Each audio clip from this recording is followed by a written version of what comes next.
abundant favor as your servants, whom you've been pleased to call to the performance of important trusts in this county and the Republic of Kenya. Let your blessings descend upon us here assembled, and grant that we treat and consider all matters that shall come under our deliberation in so just and faithful a manner as to promote your honor and glory, and to advance the peace, prosperity, and welfare of our county and of those whose interest you have committed to our charge. Amen.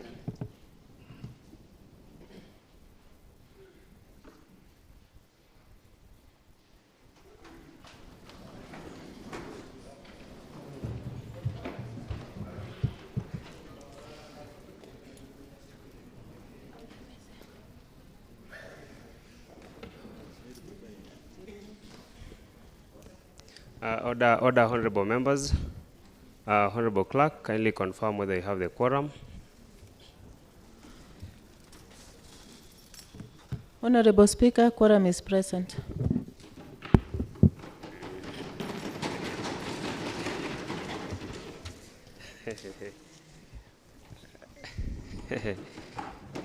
You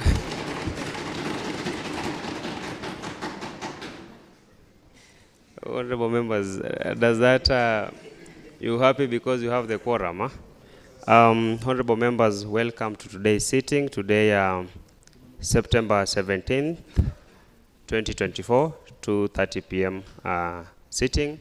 We can have the prayers on the order paper.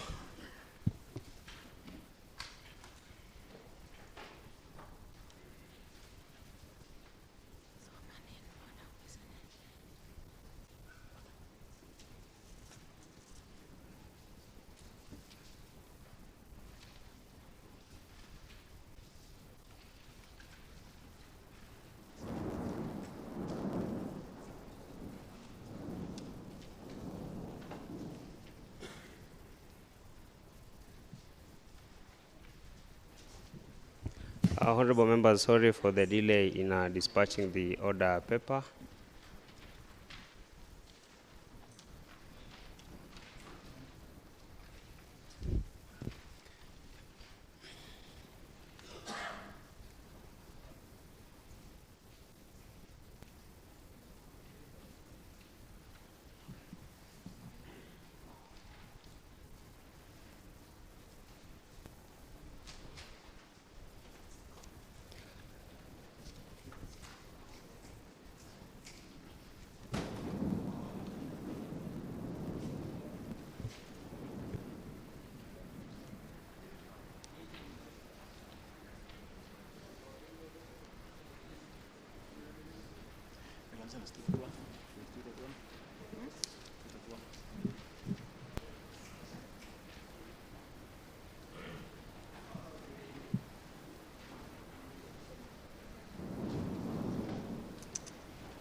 Order number 1.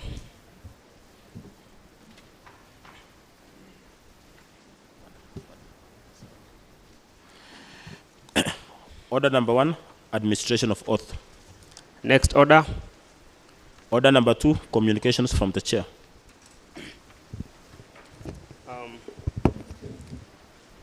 Honorable members, I have a communication to make.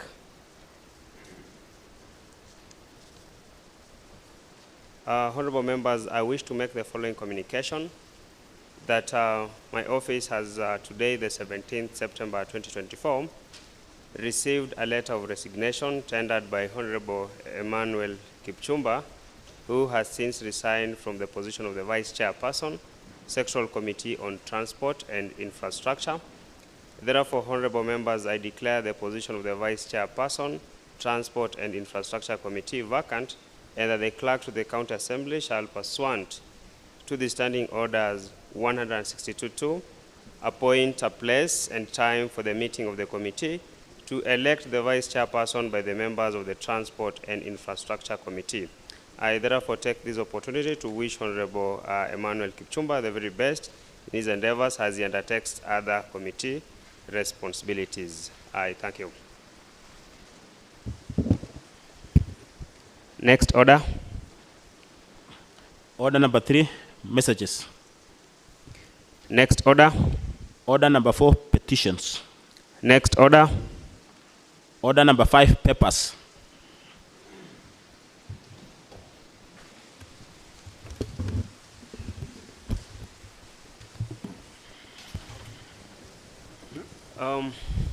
Honorable members,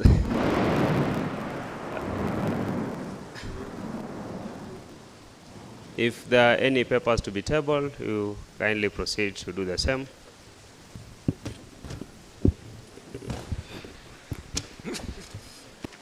Two members are upstanding. We can have Honorable Chemalan, thereafter Honorable Chairperson Lance. Honorable Speaker, I wish to lay before the table of the House today, 16 September 2024, the report of the Administration and Public Service Committee on the Administration and Public Service and Kapsabet Municipality Department implementation status of projects for financial year 2022, 2023, and 2023-2024. I beg to table.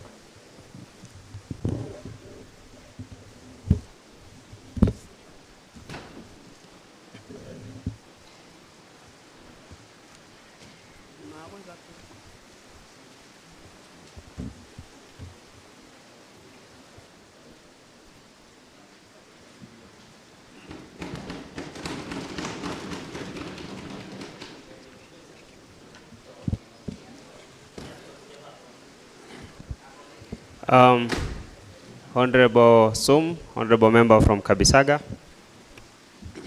Thank you, Honorable Speaker. Honorable Speaker, I wish to lay before the table of this House the Lands, Environment and Natural Resources Committee report on the departmental implementation status for the projects for the financial year 2022-2023 and financial year 2023-2024. I beg to table.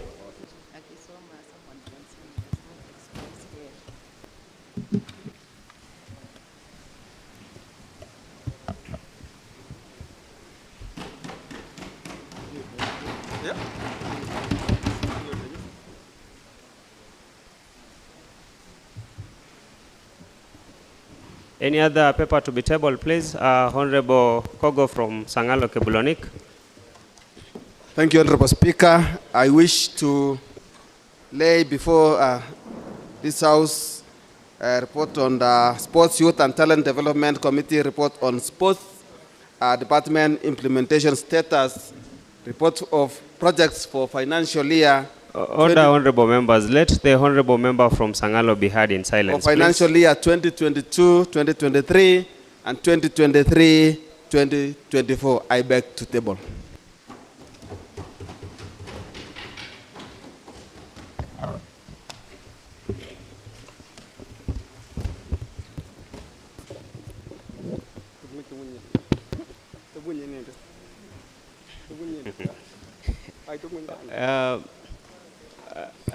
I wonder why honorable members are upstanding when I've not given them the audience. We can have Honorable Trufosa, thereafter honorable member from Gechek, Lelmokwa, Honorable Arusei. Thank you, Honorable Speaker, sir. I also arise to table a report on the joint committee meeting between RED, Investment and Industrialization Committee, and Tourism, Culture and Social Welfare Committee report on the Nandi County project implementation status for financial years 2022, 2023, 2024. I beg to table.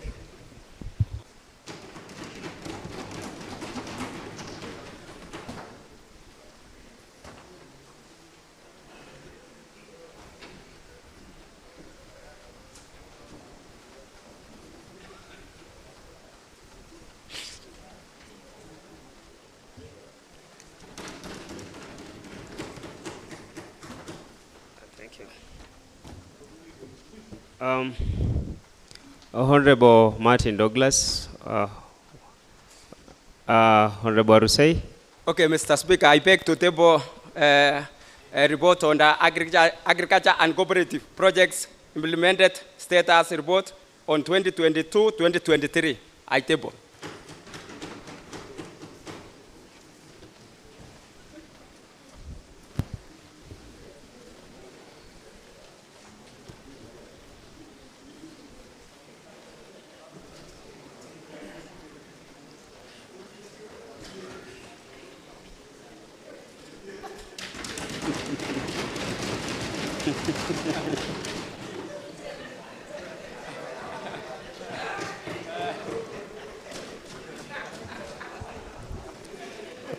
Honorable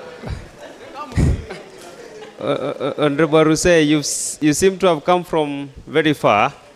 Honorable member from Kipkaren, Honorable Kogo. Thank you, Honorable Speaker.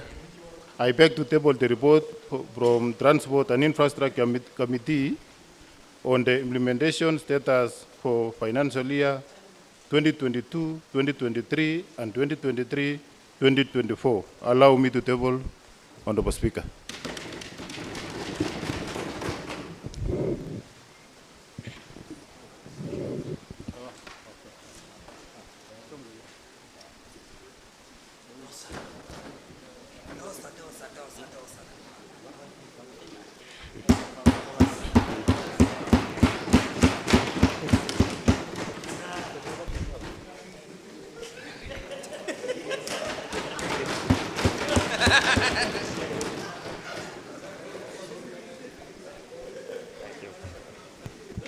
Any other paper?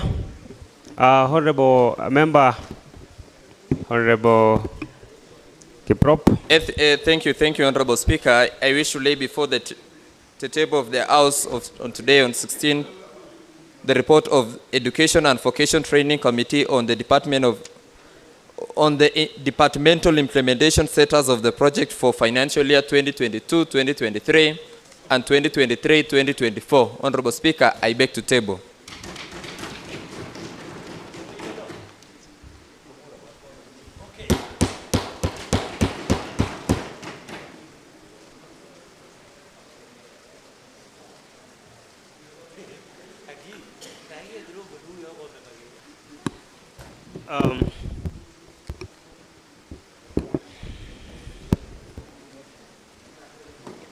Honorable Kipto.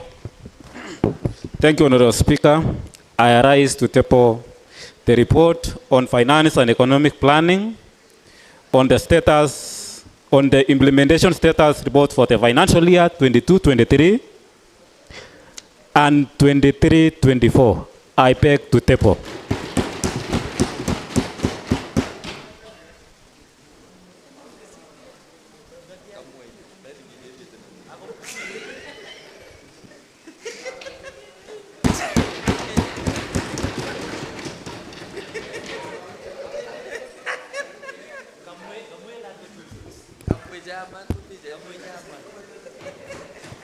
Honorable Kipto, you seem to have changed your walking style. Huh? Any other paper? Honorable members, Honorable Ezra.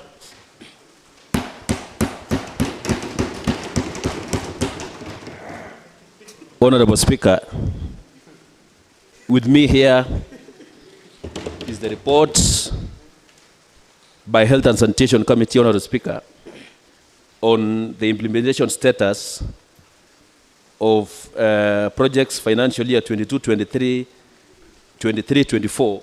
Honorable Speaker, I beg to table.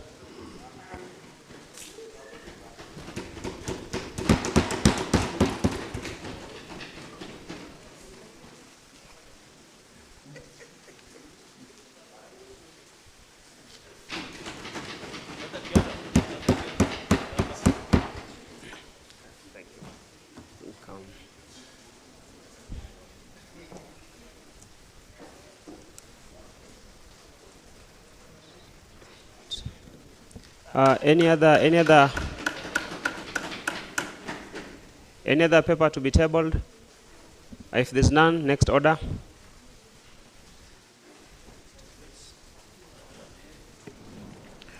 Order number 6, notices of motion. Honorable Cyrus Sum.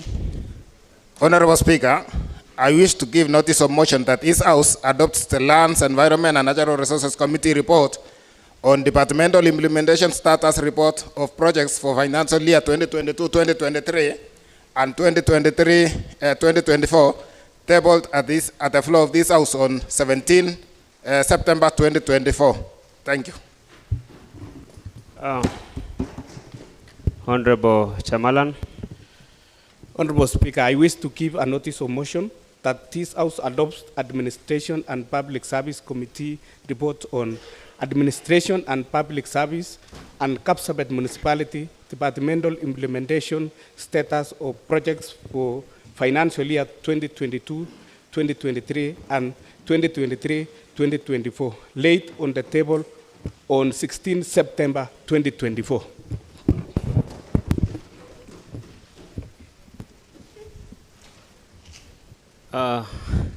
What is it, Honorable?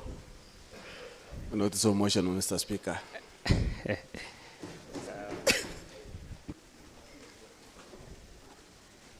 Has that been scheduled for you to issue that notice this afternoon? Honorable Tarbey. Thank you, Honorable Speaker. I wish to give a notice of motion on the establishment of support system at the Eliud Kipchoge Sports Complex to combat gender-based violence. Honorable Speaker, Nandi County is renowned in Kenya for its exceptional contribution to athletics, particularly long-distance running. It is often referred to as the source of champions, producing numerous world-class athletes, including legends like Kipchoge Keino and Eliud Kipchoge, among others. The outstanding achievements of our athletes at the recently concluded 2024 Olympics and the joyous atmosphere felt nationwide were tragically overshadowed by the death of Ugandan athlete Rebecca Cheptegei, who was killed by her husband during a domestic dispute. Additionally, Honorable Speaker, Agnes Tirop, a rising star in Kenyan athletics, was found stabbed to death in her home in October 2021. Her husband was named as the prime suspect and is currently facing murder charges. Service is to say that the tragic deaths of Agnes Tirop and Rebecca Cheptegei have highlighted the issues of gender-based violence among Kenyan athletes and their spouses. Recognizing that the deaths have shown some light on the pressure faced by female athletes in Kenya, particularly the financial exploitation and toxic relationship they often find themselves. It is important to note that in Kenya, gender-based violence, GBV, remain a significant issue, with alarming statistics highlights its prevalence. According to the Kenyan Demographic and Health Survey, over 40% of women have experienced physical or sexual violence from an initiate partner at some point in their lives. In 2022, a report by the Center for Rights of Education and Awareness, Kenya, documented over 3,762 cases of gender-based violence, with 2,985 of these cases involving women and 777 involving men. This data underscores the urgent need for comprehensive measures to address gender-based violence in the country. Acknowledging that Nandi County prides itself as a source of champions, insofar as athletics is concerned, it is incumbent upon the Nandi... Point of order, Honorable Speaker.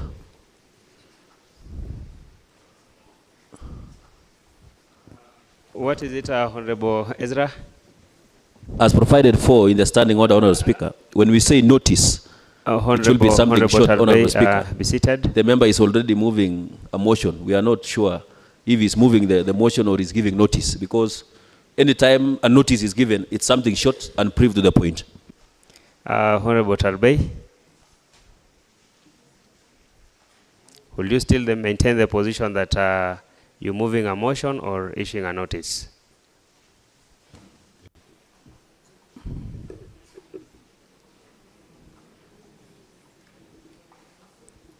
It's a notice, Mr. Speaker. Okay. Okay, then if it is a notice, probably you can choose what to have and choose what to leave. Thank you, Honorable Speaker. I Yeah. stand guided, so I give the notice of motion, Mr. Speaker. Well, thank you. Honorable members, I'm sorry to have taken you aback, but then pursuant to standing orders number 41, honorable members, I wish to acknowledge the receipt of the following papers, or rather reports. We have the report on Health and Sanitation Committee on project implementation status in the Department of Health for financial year 2022-2023 and that of 2023-2024, tabled this afternoon. I also wish to acknowledge the report on the implementation status for financial year 2022-2023 and that of 2023-2024 from the Finance and Economic Planning Committee. I also acknowledge the receipt of Education and Vocational Training Committee report on departmental implementation status of the projects for financial year 2022-2023 and that of 2023-2024. Also is the report on the implementation status for financial year 2022-2023 and that of 2023-2024 from the Transport and Infrastructure Committee. Report on Committee on Agricultural and Cooperative Development, project implementation status for financial year 2022-2023 and that of 2023-2024.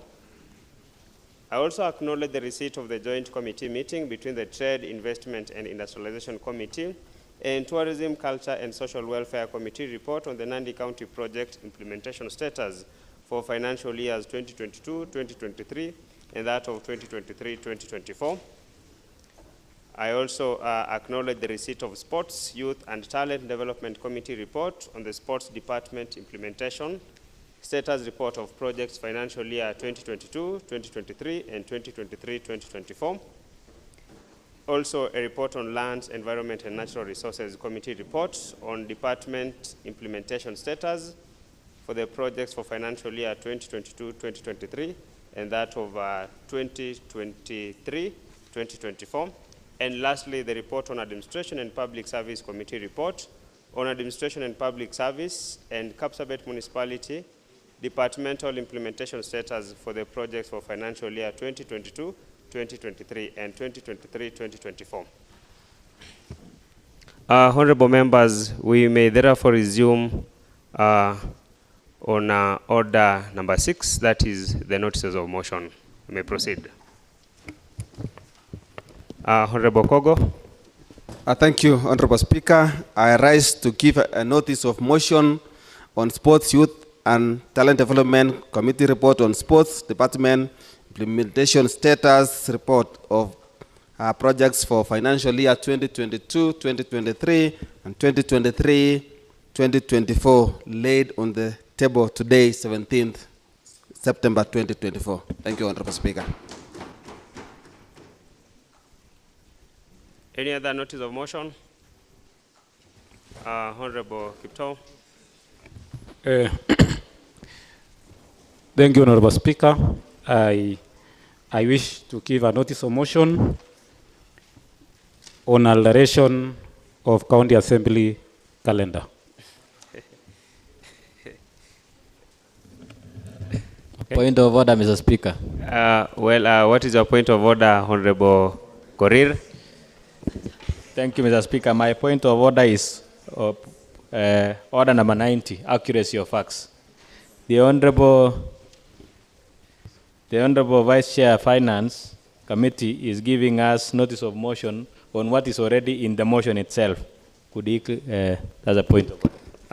Honorable Kipto, you therefore out of order. Honorable Kiprop. Thank you, Honorable Speaker.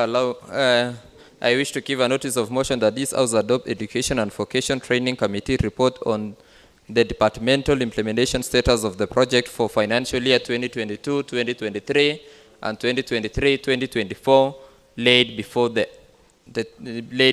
House. Thank you, Honorable Speaker. Honorable member from Lelmokwa.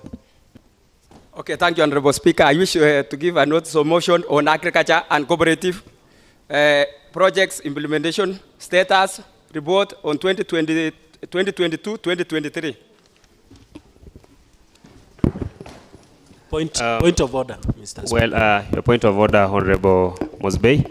I need to inquire, Mr. Speaker, because while you are giving us a list of reports you've received, you did not indicate that you had received the report on agriculture and cooperative development. Honorable Mosbey, I think the Hansard will bear me witness and the record that indeed I acknowledge to have received that particular report.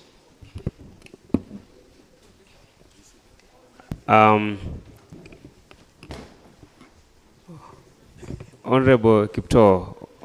Yes, Honorable Speaker. Yes, what is it, Honorable Kipto? I wish to give a notice of motion. Does this house? Is it the point of order that No. Honorable Korir has already raised? No. Finance and economic planning, Honorable Proceed. Speaker. Honorable Speaker, I wish to give a notice of motion that this Honorable House adopt the report on the finance and economic planning. Honorable Tildai, you seem to be having... Point of order, Mr. Speaker. Yes, what is it, Honorable Tildai? Was the report on finance committee tabled before it was given? Okay.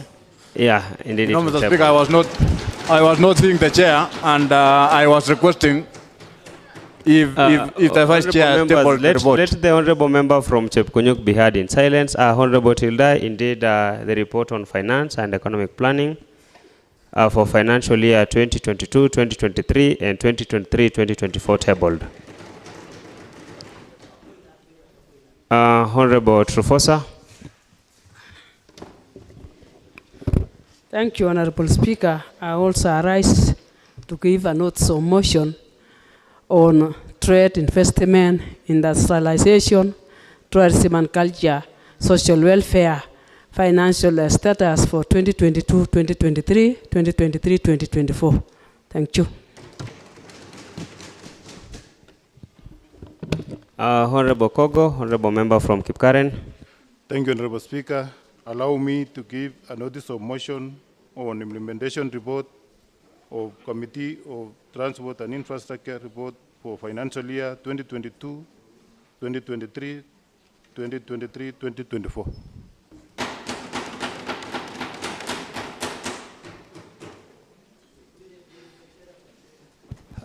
If you're done, we can, Honourable Ezra.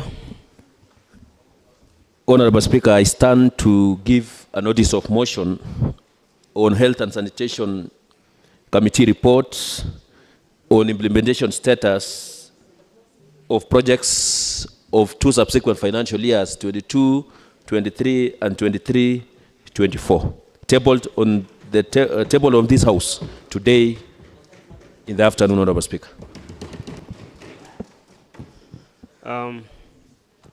Honorable Isaac, your mic is on. You also have a notice. Yes, Mr. Speaker. I know it was least expected, Mr. Speaker, because of the current reports that we have. But, Mr. Speaker, I would wish to give a notice of motion on prompt payment of suppliers, contractors, and service providers in Nandi County within 3 months after meeting the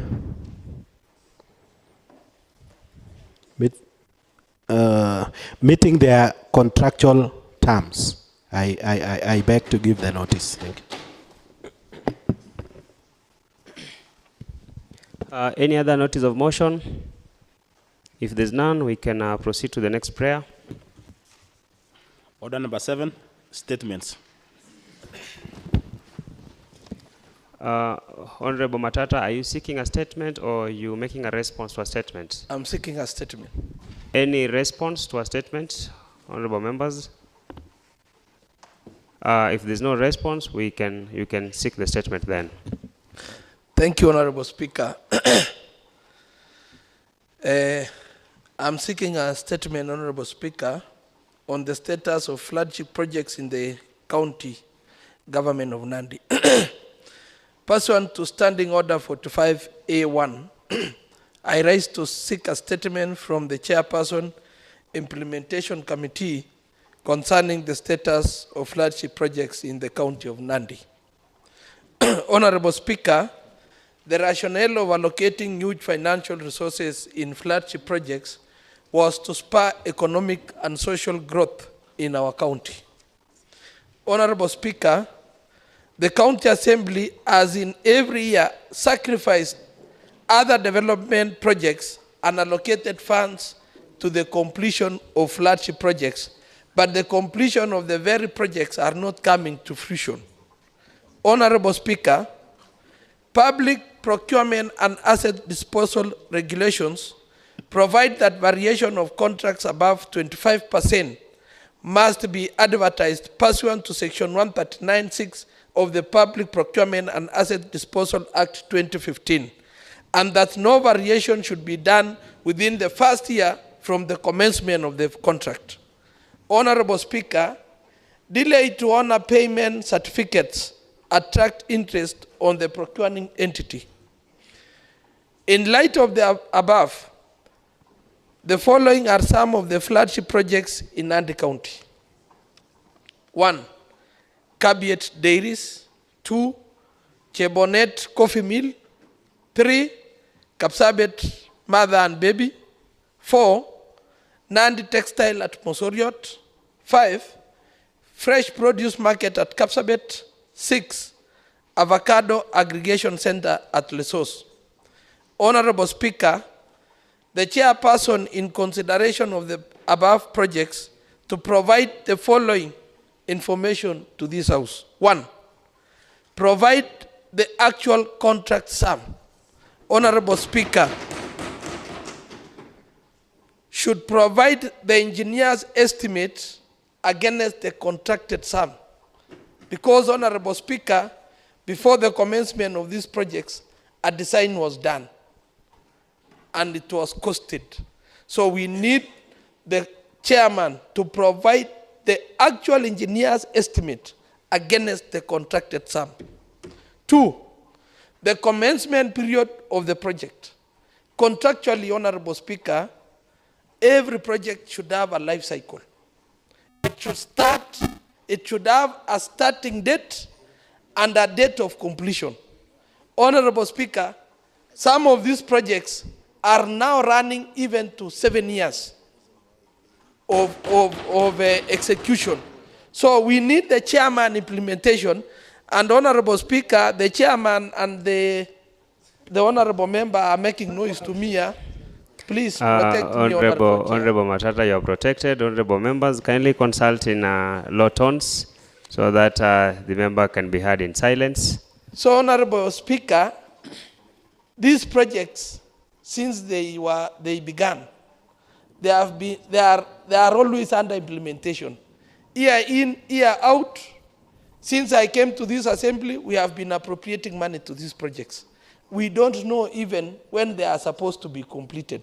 So I'm seeking a statement from the chairman to give us the exact project life that was estimated to have taken.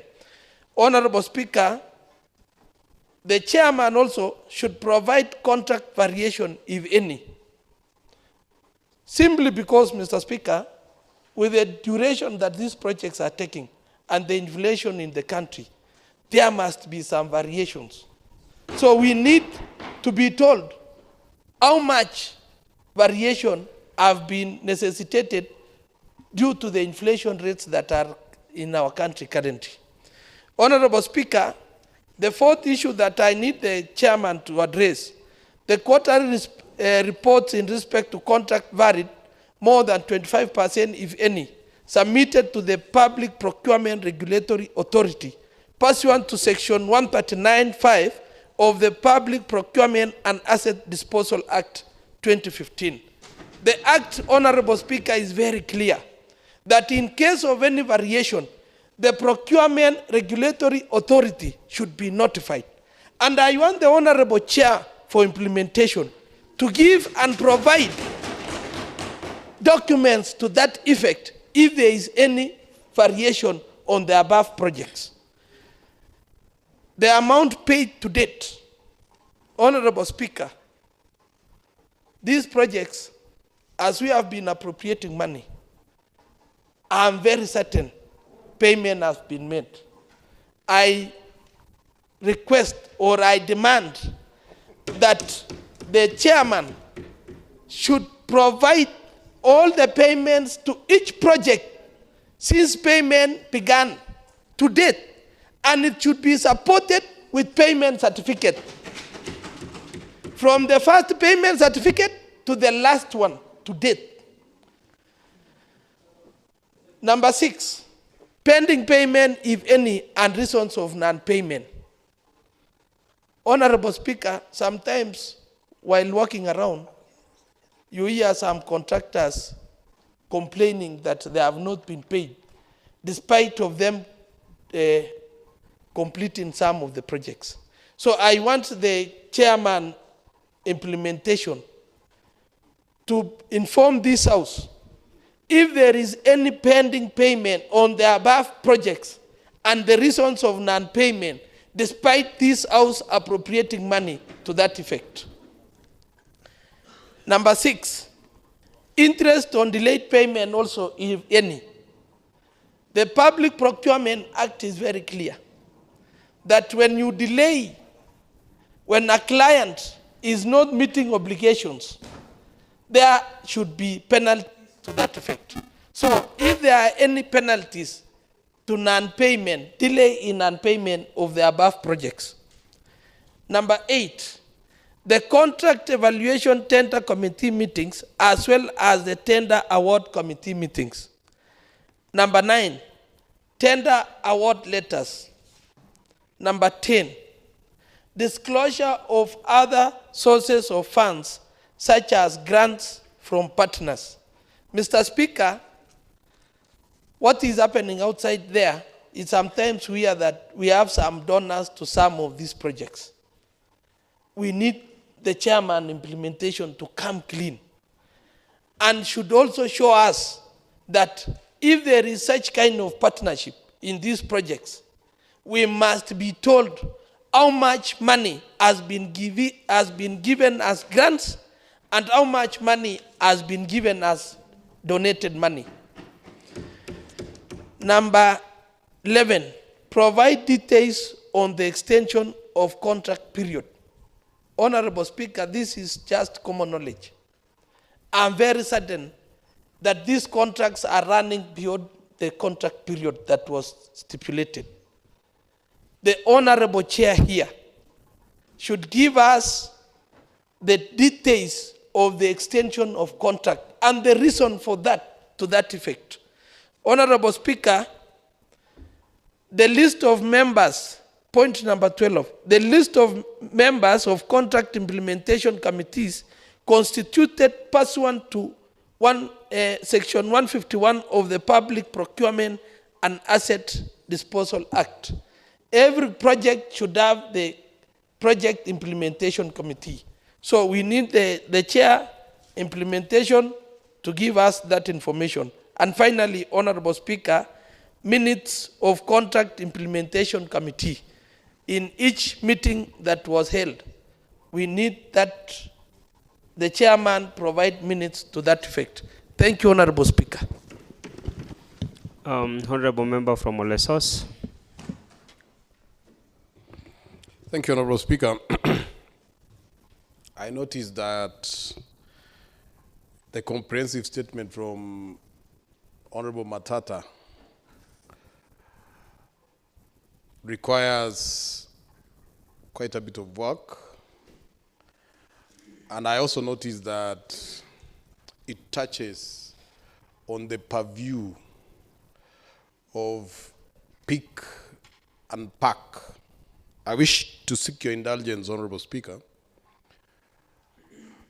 that we, the Committee on Implementation, along with the Committee on Pick and Pack looks at this issue, particularly so where the question of whether this assembly resolved to have those projects Point of to order, be Mr. undertaken. Speaker. What is it, Honorable Member from Chemundo? Accuracy of facts, Mr. Speaker. I heard the honorable member from Kapsabet mentioning implementation. Honorable, are you raising a point of order on what Honorable Isaiah Minor is submitting, or what Honorable Matata submitted? Mr. Speaker, the honorable member, Honorable Matata, And directed. then I think we then overtaken by events because Honorable Isaiah Minor was on his feet, and it is not possible that you raise a point of order on what the honorable member from Kapsabet had submitted. Thank you, Speaker, for guidance. But I heard him talking of pick and pack, and in the submission it was not there, Mr. Speaker. So you raising. Okay, Honorable Isaiah Minor, just be seated, because it appears that the honorable member is raising a point of order on your submissions and not what honorable member from Kapsabet was submitting. Honorable Keter, proceed then.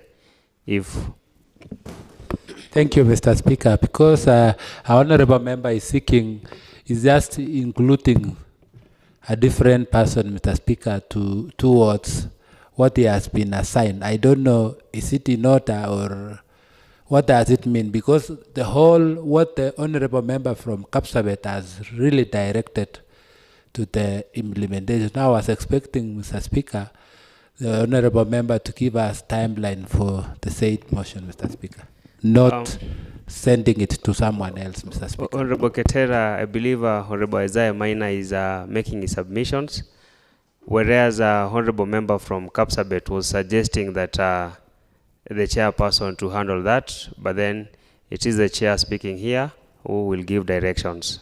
Honorable Isaiah Minor. Thank you, Honorable Speaker. Yes, I am aware, and I am actually begging, Honorable Speaker, for your indulgence, considering that the issues captured are wide-ranging, and I had indicated that the Committee on Public Investments, this really lies, quite a bit of it lies squarely on their area, and there is the area which I am interested in as chair of implementation, particularly on the question of, when these flagship projects, were they ever brought to this house for approval so that there was a resolution of the house? So I wish, Honorable Speaker, to request you to allow your indulgence so that I work with the chair, with the Committee on Implementation and on Pick and Pack, so that we can both look at these important issues. And considering the nature of work, I think it might require some time, Honorable Speaker, probably maybe probably 1 month or slightly more than that, Honorable Speaker. Because of the enormity of the issue, I can see the statement was very comprehensive and long. Thank you, Honorable Speaker. Honorable members, I think I'll be able to give directions tomorrow, but that notwithstanding, Honorable Isaiah Minor, remember that the Committee on Pick and Pack majorly deals with the audited reports from the Auditor General. But then I'll be able to give substantive directions in tomorrow's session. Okay, much obliged, Honorable Speaker. Honorable Mosbe. Yes, Mr. Speaker, much as you've said you are going to give guidance tomorrow, I think what the Honorable Chair for Implementation is trying to do is trying to ask you how to do his work. It doesn't matter where he gets, who he collaborates with, Mr. Speaker, because in a nutshell, he is admitting that he shall not be able to do this work, Mr. Speaker, in which case I didn't see the need for him to burden you, Mr. Speaker. Honorable Mosbe is not admitted that he's not going to do his work, save that he is asking for assistance, and I think honorable members have given directions on that I'll be able to substantively rule on the matter in tomorrow's session. Honorable Kirongo, your mic is on.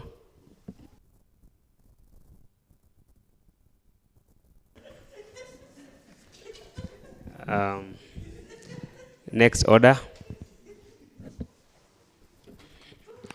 Order number 8, motion. Honorable Kipto. Thank you, Honorable Speaker. I arise, Honorable Speaker, to move a motion on alteration of County Assembly calendar. Aware that the County Assembly is to be in session in accordance with the County Assembly calendar, approved in accordance with Standing Order 29-1. Further aware that Standing Order 28-2 provides that the County Assembly may, by resolution, alter its sitting dates specified in the respect of a particular session, whereas Standing Order 28-4 further provides that the County Assembly may, by resolution, alter its calendar or the adjournment date, considering that the County Assembly is scheduled to proceed for a short recess commencing on 20th September to 7th October 2024. Further considering that there are pending committee reports on the status of implementation of projects, public participation on Finance Bill 2024, which will take place on 24th September 2024, as well as other bills pending consideration by the House. Appreciating that there is great public interest on consideration of all pending matters, cognizant that honorable members and staff will be attending CASA Games as from 18th October 2024, and they should have sufficient time to prepare for their said scheduled sports. Further cognizant that in light of paramount public interest attached to pending matters for consideration by the committee and the House. Therefore, this House resolved to alter its calendar by vacating the short recess which was to commence on 20th September and end on 7th October 2024, and continue its regular session to 16th October 2024, and thereafter embark on recess from 17th October to 11th November 2024. Honorable Speaker, I seek to ask this Honorable House to support this motion because of a number of reasons that we have said or stated, Honorable Speaker. That is pending committee reports. We have tabled reports, Honorable Speaker. And we need to interrogate this report, Honorable Speaker. If we will go for recess, we shall not have time to interrogate for this report, Honorable Speaker. Secondly, Honorable Speaker, we have public participation on Finance Bill 2024, which is scheduled to take place on 24th September, which is this month, Honorable Speaker. If we go for the recess, where will we get time for this Finance Bill public participation? Another pending bill is, Honorable Speaker, which is in this Honorable House, Honorable Speaker. Again, Honorable Speaker, we have been attending various report writing, Honorable Speaker. We have lagged behind. We need to at least hold this this calendar so that we have a reasonable sufficient time, enough time, Honorable Speaker. We have lost a lot. At least let us hold this calendar so that we have that time to interrogate, to check the status of our reports. And again, Honorable Speaker, we have a pending report from the executive, that is from the Public Service Commission. It has not been submitted. It has not been submitted to this House, Honorable Speaker.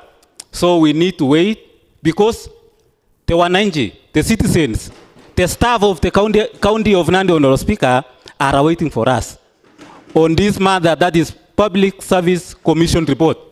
Let us alter the calendar for the interest of our electorates on the ground, Honorable Speaker. Honorable Speaker, I beg my counterpart, Honorable Bridget Songo, to second.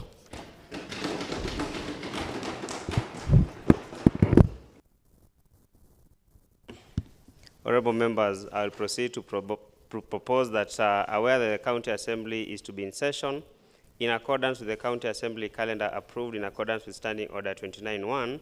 Further, aware that Standing Order 28.2 provides that the County Assembly may, by resolution, alter its sitting date specified in respect of a particular session, and that whereas Standing Order 28.4 further provides that the County Assembly may, by resolution, alter its calendar or the adjournment date, considering that the County Assembly is scheduled to proceed for a short recess, commencing 20th September 2024 to 7th October 2024. Further, considering that there are pending committee reports on the status of the implementation of the projects, public participation on Finance Bill 2024, which will take place on 24th September 2024, as well as other bills pending consideration by the House. Appreciating that there is great public interest on the consideration of all pending matters, cognizant that honorable members and staff will be attending CASA Games as from 18th October 2024, and they should have sufficient time to prepare for the said scheduled sports. Further, cognizant that in light of the paramount public interest attached to the pending matters for consideration by the committee and the House, this House resolves to alter its calendar by vacating the short recess which was to commence on 20th September and end on 7th October 2024 and continue its regular session on 16th October 2024 and thereafter embark on recess from 17th October to 11th November 2024. Honorable members, the floor is open for a debate. Honorable Tarbey. Thank you, Mr. Speaker. Mr. Speaker, I rise to support the motion as moved by Honorable Josephat Pate, who is my namesake, Mr. Speaker. Mr. Speaker, I want to congratulate him because what the honorable member has done ideally should be done by the liaison committee, Mr. Speaker. Because, Mr. Speaker, if you go to our standing order 195, the liaison committee, one of the mandates of the liaison committee is to ensure that committees submit reports as required by the standing order. Part 3, Mr. Speaker, it says the liaison committee shall consider reports of committees that have not been deliberated in the county assembly. So, Mr. Speaker, by virtue of the motion moved by Honorable Pate, it was the mandate of the liaison committee to ensure that all these reports that have been tabled are deliberated on. So, in other words, the honorable member is assisting the liaison committee, which I am a member, and Honorable Sang is the DS is the chair. So we want to congratulate Honorable Pate that he is allocating us time to deliberate on the reports, Mr. Speaker. So he is allocating time for us to exhaust all the, and I know the honorable chair for liaison will support this motion, Mr. Speaker. So I support. Thank you, Mr. Speaker. Honorable Sang. Thank you, Honorable Speaker. I rise to comment on this motion of extension of the County Assembly or the adjournment of the calendar. Honorable Speaker, before I say whether I support it or not, first, honorable members, you are aware that we are behind the schedule. And I've also commended the members that have given us the document as said by Honorable, it is not the liaison who is the chair, but it is the committee, the various committees to submit through the departmental. The work of the liaison is to receive and coordinate what you have been given by those members. So, honorable members, you know that we have been behind for long. And the way I've seen the document given by the various committee members is voluminous. We need to have time to read and go through about this document, honorable members. When we get time to interrogate, we have 8 departmental. So to me, I was in an objection that we have the report writing. After we have gone for the report writing, we go and discuss the document in the report writing. Because, honorable members, you know we are lagging behind. From November, Point of order, point of order, Mr. Speaker. What is your point of order, Honorable Sang? Point of order, Mr. Speaker. Honorable Sang, Honorable Matata is raising a point of order. You Order may resume number your seat, Honorable Sang. Honorable Matata. Thank you, Honorable Speaker. Is it fair for the Honorable Member, the Deputy Speaker, to mislead this House, Honorable Speaker, and insinuate that these reports, the reports that have been tabled today in this House, are products of a report writing that was done, Mr. Speaker? So is it right for the Honorable Sang to mislead this House and say that we need to go and do another report writing before even we discuss the reports that have been tabled, Mr. Speaker, sir? Honorable Sang, are you able to... Do you still maintain the position? It is obvious, Honorable Speaker. There is nothing that can substitute there, Honorable Speaker. This document is more, 8 reports. We were giving the reports during Nakuru, while we were directing the same report from the department. It is now a high time, Honorable Speaker, to go and discuss and see where are the failures in this report. When we say we are discussing the report at the floor of the House, Honorable Speaker, is that we need to get time. And if we will go for this report writing, it will be an opportunity to discuss and caucus about this document, Honorable Speaker. So I'm requesting honorable members as a chair for the last... Point of order, Honorable Speaker. Honorable Speaker, Honorable Sang. Let them go at necessary standing orders. Honorable Sang, before I admit Honorable Maina, under what standing, Honorable Maina, are you raising a point of order? I wish that the clarity of facts or accuracy of facts, Honorable Speaker, because I am rather confused. The ranking member is talking about a report writing, yet, you see, it's not possible to go on report writing when the House is on recess. So, in the real sense, it is good for him to support this report, so that this motion, so that the House can continue conducting its business. Honorable Speaker, it is not wrong to go for a report writing when we are in recess. This is a matter of time, Honorable Speaker. It is Honorable Speaker. Honorable Martin, just consult in low tones with... yeah, tell him he is disturbing me, Honorable Speaker. Let me consult in low tone. Honorable Sang. Everybody will have an opportunity to say his contribution. So what I was saying, Honorable Speaker, is that we have lagged behind because of the finances. We have not even tendered about this financial year. So I was proposing, Honorable Speaker, that because August, we have lagged behind on the issue of the report writing. We are yet to go for it. It is now 20th, Honorable Speaker. We are supposed to have another one this September. October is also coming, Honorable Speaker. So when we are doing this, Honorable Speaker, it means there's a number of months that the members will not go for the voting, and members, you are aware what will happen. Honorable Speaker, I've said we have CASA. CASA will also happen. Point of order, Mr. Speaker. Honorable Sang, you know... Honorable Speaker, you have ruled that let me contribute and then you will contribute. Yes, Honorable Sang, you should listen when the chair is speaking. Honorable Sang, Honorable Sang, 2 points of orders have been raised, and I was expecting that in your submissions, probably you'll be able to substantiate the 2 points of orders before I admit any other point of order. Therefore, Honorable Tarbe, you may remain seated as he responds to the issues raised. Honorable Sang. Honorable Speaker, there is a point of order raised by Honorable Maina and Honorable Tarbe. that I'm misleading the House that this is a voluminous document. That this document, there are many. Even if you can be told tomorrow to come and discuss about document, we'll not finish this document, Honorable Speaker. So when we'll go for this short recess, as indicated, it was supposed to be on 20th, we will get an opportunity to go through, so that when we come, we will be having a lot of energy to discuss about this document. Honorable Sang, just for clarity, Honorable Matata remains seated. Honorable Sang, just for clarity, the documents tabled before this House today, is it something that requires caucusing, or it is individual effort of each honorable member? Honorable Speaker, it is an individual effort, but also you need to caucus so that maybe there is a document that you don't understand. It is not bad, Honorable Speaker, to inquire from any member, but it is an individual discussion and individual responsibility. Point of order, Mr. Speaker.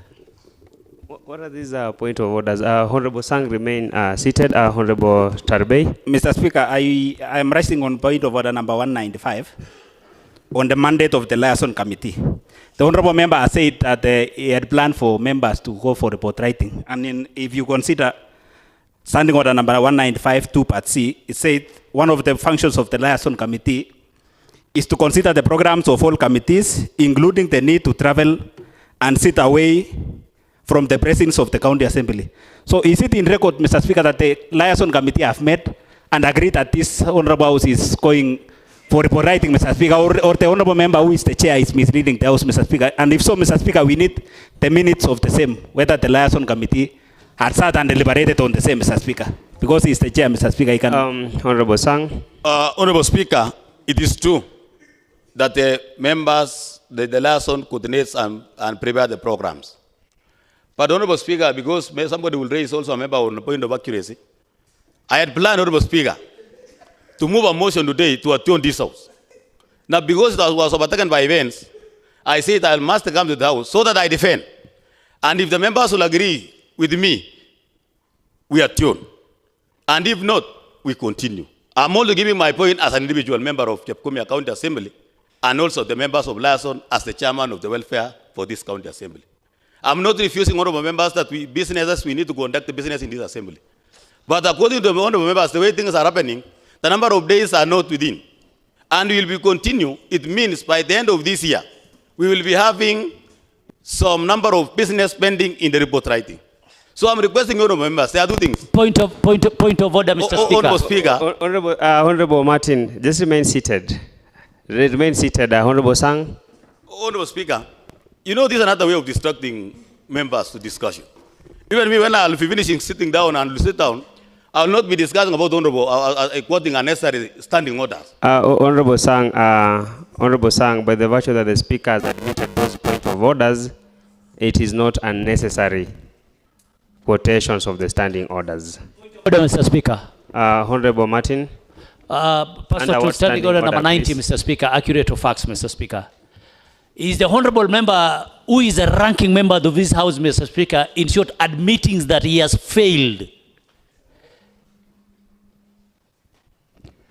by another member who is not even a chair of a committee coming up with this idea, Mr. Speaker? Is he admitting that he's failed in his, as the chair of the liaison committee, Mr. Speaker? I want him to tell us, Mr. Speaker, if he's admitting that he has failed, Mr. Speaker, then this House has a jurisdiction, Mr. Speaker, to do what is right, Mr. Speaker.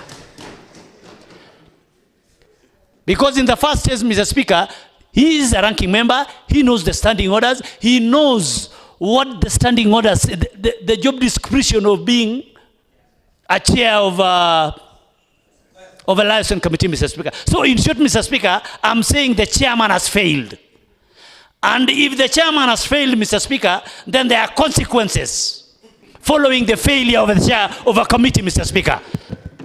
Do we have to invoke that? Honorable Matata, I think your point of order is home. Honorable Sang, are you admitting that you failed as the chair? It is very wrong for a member to say I failed, and I've been working very hard, Honorable Speaker. I'm aware. Point of order, Mr. Speaker. I've been working. All these point of orders. Mr. Speaker, okay? is the honorable member, I asked a question, Mr. Speaker, whether liaison committee has deliberated. And Mr. Speaker, for the record of this house, the honorable member who is the chair of liaison, can they last, when last did liaison committee sat, Mr. Speaker? When was the last time we sat? We had Honorable Tarbe, Honorable Sang, kindly please respond to that, whether that is factual or not, whether you've sat as the liaison committee to plan for the members' travel. Honorable Speaker, we've sat once. Point of order, Honorable Speaker. And, Point of order. Or twice, Honorable Speaker, Darbe was Point not of order, in. Honorable Speaker. Point of order. Honorable members, will we address the issues raised? Point of order, Honorable Speaker. I need to seek your indulgence. Are we discussing the issues before the House or the meetings of liaison? Why don't we restrict ourselves to the motion at hand? I thought it is in order to do it that way. Honorable Isaiah Maina, it is the submissions of Honorable Sang that has elicited this debate, and therefore we have to deal with the point of orders as raised by the honorable members. Honorable Sang, wind up please as you confirm whether... Honorable Speaker, my time is not, Honorable Speaker, because I've been interrupted. In fact, I want to begin, Honorable Speaker. Let me request, Honorable Speaker, to give me an opportunity. I've given you time, Honorable Sang. Speaker, protect me, Honorable Speaker. Honorable Sang, you are protected. Thank you, Honorable Speaker. And as you submit, I want you to clarify on the point of orders raised by the honorable member so that we can be able to make some progress. Honorable Speaker, I agree with honorable members that we've set the list in this department. It is because of inefficiency also with the department of various committee. And I want to say this, and I've been saying it clearly, that let every committee work and submit a quarterly report to the liaison. So I have not been taking it to the liaison committee because this report emanated from Nakuru. There is no report that we have been given. There is no report that have been given by the members of the department that has been.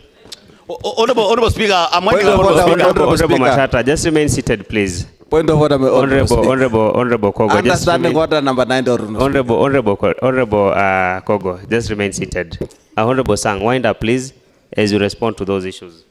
Honorable Speaker, I also agree and also request you that when I'm contributing, let members source their house and then they will contribute as they rely to me. Because everyone is entitled to his opinion. I'm saying, honorable members, is that... honorable members, I don't want to entertain any other point of order. Let Honorable Sang wind up as he responds to the point of order as already raised. Honorable Sang. Honorable members, you are aware that in every report writing, I've been preparing schedule. Honorable Speaker, you are aware and I submitted to your office. I've received, and we have also the programs that has been running. I've also have these, there is one report that I've received. It's a report from the sports. That's why he was raising concern.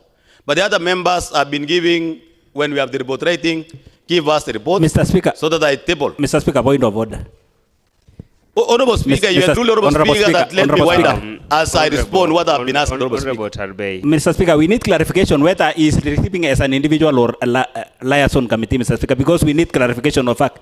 The chair seems to be running a one-man show, Mr. Speaker, because Mr. Speaker, for record of this honorable house, he's saying we have sat once, but can he confirm to this house that since this session began, Mr. Speaker, has liaison sat? Mr. Speaker, because if the honorable member is saying he's receiving reports, is he receiving as liaison committee or as an individual? Honorable Tarbe, I think let him address on those issues. Honorable Speaker, I'm not talking on my behalf. I'm talking of the liaison committee that I've said we have sat once, but at the beginning of this session we have never sat. And that is true, you know. One time that when you were there, Honorable, let me respond, he was not in. He was in Nairobi, but the meeting was on. So that was, but by this year session, we have not have any, because one, I never had any report. I've never been given. But the business of the report writing, during this report writing every month, we have been having the reports as you all members are aware. Otherwise, when we are reporting, I've been writing the report for the members to maybe to fit where they are going to Nairobi, Naivasha, or Kisumu. It is me that I've been preparing. We cannot prepare as a whole team. I'm the chair. So what I'm also using the resolution from the members and before then. Point of order, Mr. Speaker. Mr. Speaker. Honorable members, Honorable Sang, I want you to be very cautious as you submit, because Honorable Sang, in one place you are admitting that... you cannot be chair and a member at the same time, Mr. Speaker. Committee has failed. Honorable Bet. Let him wind up. Let me wind up by saying this. That members, everybody is entitled to his opinion. But I'm saying that as a member for the welfare, chairman, as a liaison, I'm not in agreement for us to suspend this or to attune this or the solo or to attune this to alter. Honorable members. Honorable members, order. Every member is entitled to his or her opinion. Honorable Sang has submitted that he is in opposition, is opposing the motion, and therefore that is his entitlement. He should be heard in silence.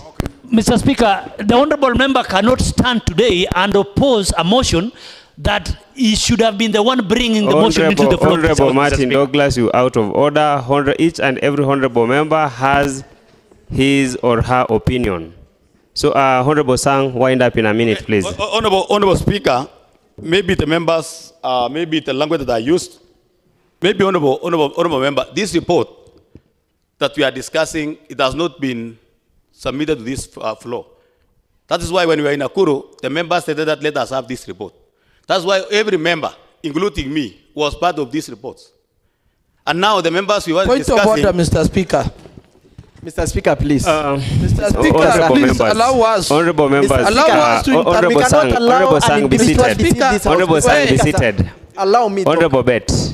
Allow me. Honorable Speaker. Honorable Bet and Honorable Matata, let's be seated. Honorable Bet, what is your point of order? Accuracy of facts. These reports that are being tabled here today went through Committee of the Whole House, or rather report writing in Nakuru. After report writing, there was very serious meeting by the committee, individual committee, to ventilate on these documents before it was adopted by the committee and to get to this house. It is quite shocking to hear a ranking member saying members are not aware of the reports, or rather the content of this report. Mr. Speaker, never allow lies run this house. This is a house of record and respect. And we must respect every committee. There is no report that got into this house without the chair and the committee of that particular going through, analyzing, and giving their input. So these are the reports that are here legally through the processes that were supposed to be done. It is quite shocking that this house can be carried casually by the ranking member, who should be a guiding principle to this house. Thank you, Mr. Speaker. Honorable Sang, will you please be able to clarify on that so that we can make progress? Honorable member has raised a concern. But I say, Honorable Speaker, that in these committee meetings, some of us, we are in various committees. Me, maybe I sit in agriculture and maybe lands. But I don't know about the roads, and I've never read this document. Now, if we had given this opportunity, that the members that during this recess... Point of order, Mr. Speaker. Honorable Matata, what is it? Because I want us to make progress. Mr. Speaker, Honorable Sang, remain seated. Okay, Mr. Speaker, let us not reduce this house to some issues of diversionary tactics. Mr. Speaker, the reports that have been tabled today here, notices of motion have been issued. Where are we heading? I thought the notices of motion have been issued for the whole house to debate the reports, not to take back the same reports to the committees. Surely, give directions, Mr. Speaker. Honorable Matata, I think probably we're moving out from the point. It is only that Honorable Sang was submitting that, he is entitled to his opinion. You'll have time to submit to this house, but again, as you submit before this house, you should be factual. so that we avoid all these point of orders. Honorable Sang, wind up in a minute. In a minute, please, Honorable Sang. Honorable Speaker, I don't think that I still have more. What I want to request you, honorable members, is that I'm requesting you to allow us to go for recess and continue with our report writing as usual, because the number of days are short. Otherwise, I reject. Okay. In totality. Well, thank you. Honorable Matata. Thank you, Honorable Speaker. I stand on my 2 feet to support this motion of Honorable Josephat Bett, Mr. Speaker. Honorable Speaker, giving the facts ahead of us, Mr. Speaker, we have a lot of business to transact in this house. And going on a recess means that we are piling a lot of activities that should be sorted out as soon as possible in this house, Mr. Speaker. Mr. Speaker, if we go on a recess on 20th until 7th, when we come back, 1 week, we break for the CASA games. Which time shall we find to transact the business of this house? Mr. Speaker, we need to be honest with ourselves. We need to be honest with ourselves. Because, Mr. Speaker, even now, Mr. Speaker, if I'm told to go on a recess, what am I going to do? And there is nothing happening on the ground, Mr. Speaker. The first quarter is over, Mr. Speaker. If the projects that were identified for this financial year had begun on the ground, it could be better for me to go for a recess, to go and do oversight on the same projects. But, Mr. Speaker, as we are talking currently, there is no even an advert on a single project in any ward that has been put on notice for people to apply. So, Mr. Speaker, it is better, and I want to request all the honorable members that we support the motion by Honorable Josephat Bett, so that we have time to debate on these reports. We also have time because, Mr. Speaker, if we break today for recess, when shall we have the trainings to prepare for the CASA games? When shall we have the trainings? It is better we come, we do the house business. After we break, maybe in the afternoons, we go for training here at Showground as we prepare ahead. So, Mr. Speaker, I want to thank the Honorable Bett that this motion is timely. Mr. Speaker, the issue of the issue of telling us not to go for a recess, I think for this time now, no. Let us continue with the business of this house. Honorable Maina, thereafter Honorable Member from Kapchorwa. Thank you, Honorable Speaker. I wish to say categorically that the issue at hand is whether the House shall continue conducting its business or go to rest. I refuse to go and rest. I would like to work. I do not want to rest. In any case, Honorable Speaker, I think maybe this House can decide to alter its sittings so that we can even sit during the weekend. It is allowed, I think, Honorable Speaker.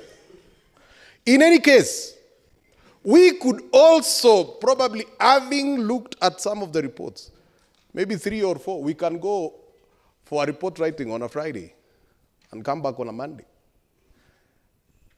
so that the reports can keep coming. So I would be surprised, Honorable Speaker, honestly, to hear anybody saying that the House should go and take a rest at this time, considering that it was on a matter of grave county importance. Resources, public resources are at hand here, Honorable Speaker. There is enough reason to believe that chances are misappropriations, criminality, and all other possibilities might have taken place. There is a likelihood.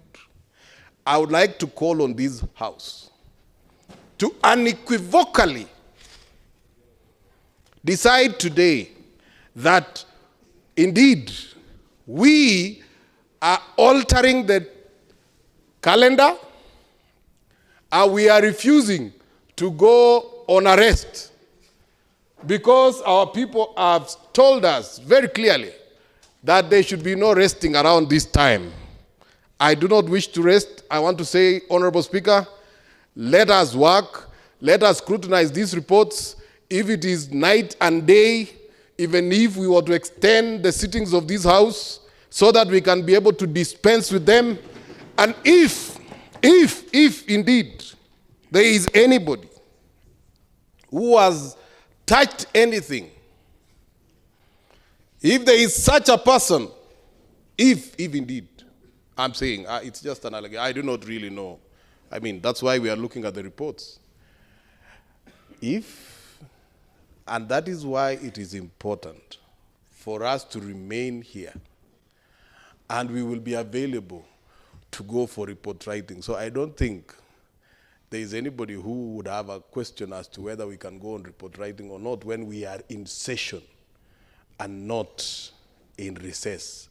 In fact, Honorable Speaker, as I wind up, I would have liked to know from you probably, what does it mean when the House goes on a recess? Is it on session? Can it be able to conduct its business? Thank you, Honorable Speaker. I support this motion. Honorable Bet. Thank you, Mr. Speaker, sir, for this opportunity. First and foremost, I want to appreciate Honorable Member Josephat Bet for having Solomonic wisdom and realizing that we have a huge responsibility. Not only a huge responsibility, we also need to find time to dispense what the great people of Nandi sent us to do. Mr. Speaker, putting into consideration that these reports are very serious reports that needs very serious time to ventilate and conclusively make very serious recommendations. Mr. Speaker, sir, one of the reasons as to why, and I want to speak this without fear of contradiction, Nandi County Assembly, every after cycle of elections, 98% of elected members are sent back to their villages because of not performing. This should be a awakening call that we are given a privilege to serve but not to lead. And servantship means even sacrificing what you feel is yours for the people who gave you an opportunity to work. I have listened to people talking about reports, quarterly reports to the liaison committee. Mr. Speaker, let me say this. The reports that are supposed to come to this House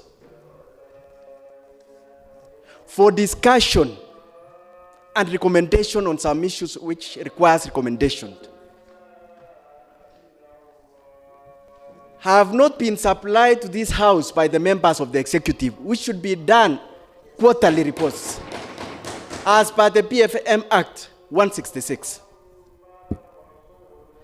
Mr. Speaker, sir, these are the reports that is going to guide our performance index.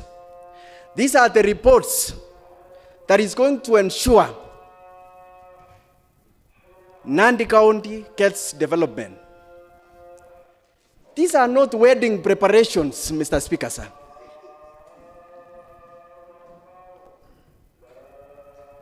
Where we need some kind of casual approach on such very serious issues.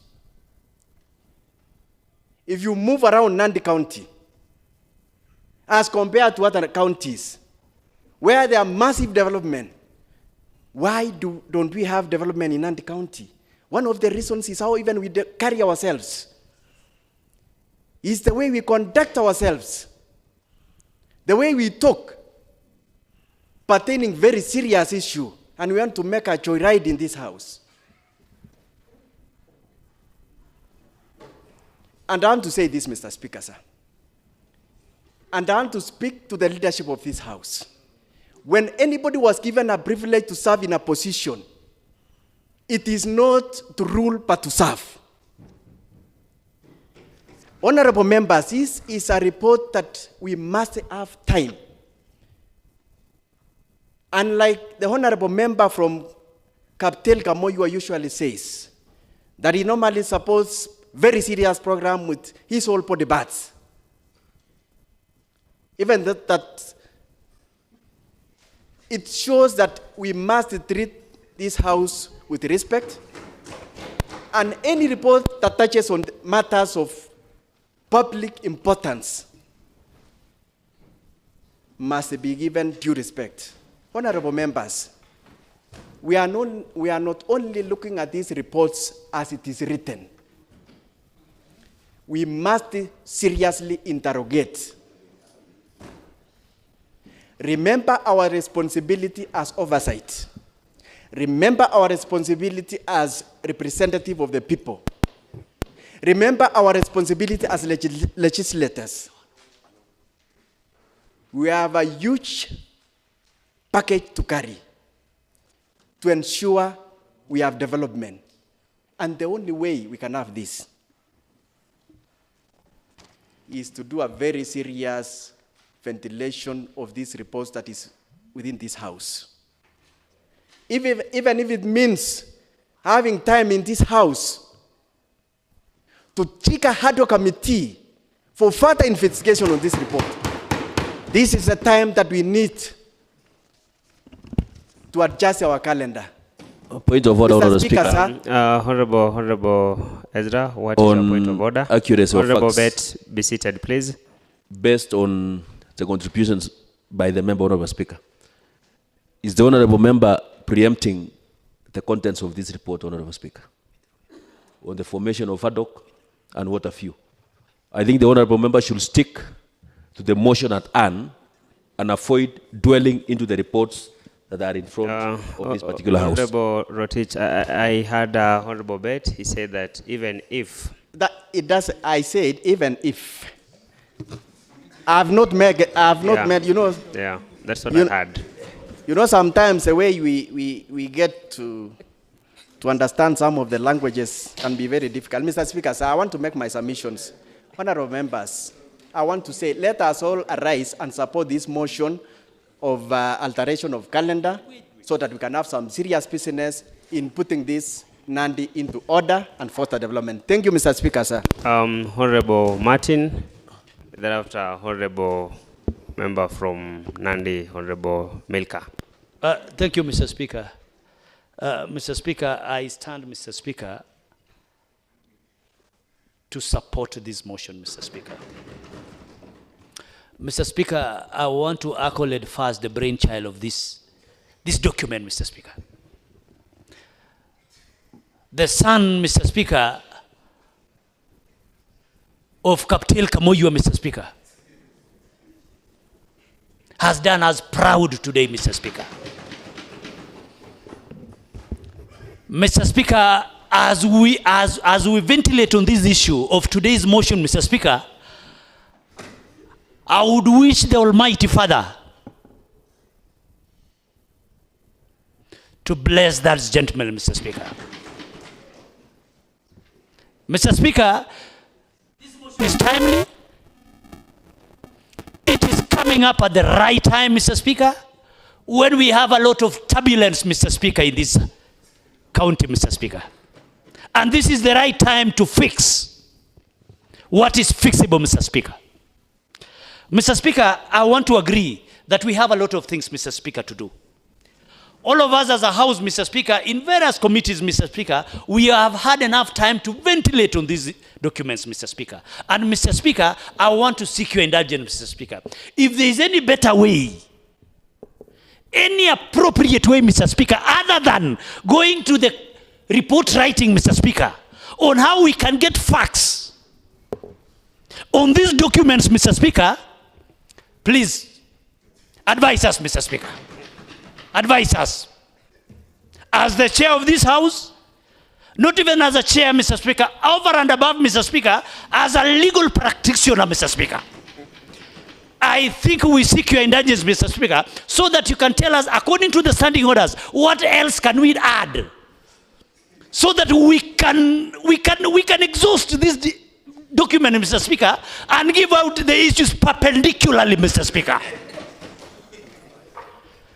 We know, Mr. Speaker, just like the Honorable DS know, a good friend of mine, Mr. Speaker, knows what the report entails. All of us knows what is entailed in this report. By telling us, Mr. Speaker, that, oh, we are doing this, Mr. Speaker, those are diversionary tasks, Mr. Speaker. And Mr. Speaker, later, or sooner or later, Mr. Speaker, we'll be telling the people who are opposing this motion, Mr. Speaker, to tell us their interest. To tell us their interest, Mr. Speaker.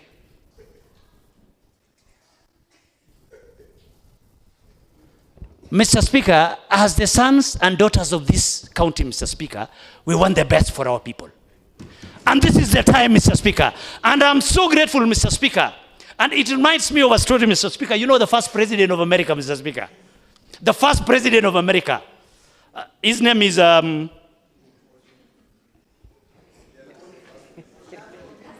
Yeah, there's a first... Honorable Mr. Speaker, can you please... The honorable member is telling me it's called Shakahola, Mr. Speaker. Is it true, Mr. Speaker? Can you please... I never heard that, Honorable Balala. Just proceed. F. Kennedy, Mr. Speaker. Thank you, my learned friend. The first president, Mr. Speaker... Honorable Balala, I just heard that you mentioned your colleague as a learned friend. An educated friend, not learned, educated.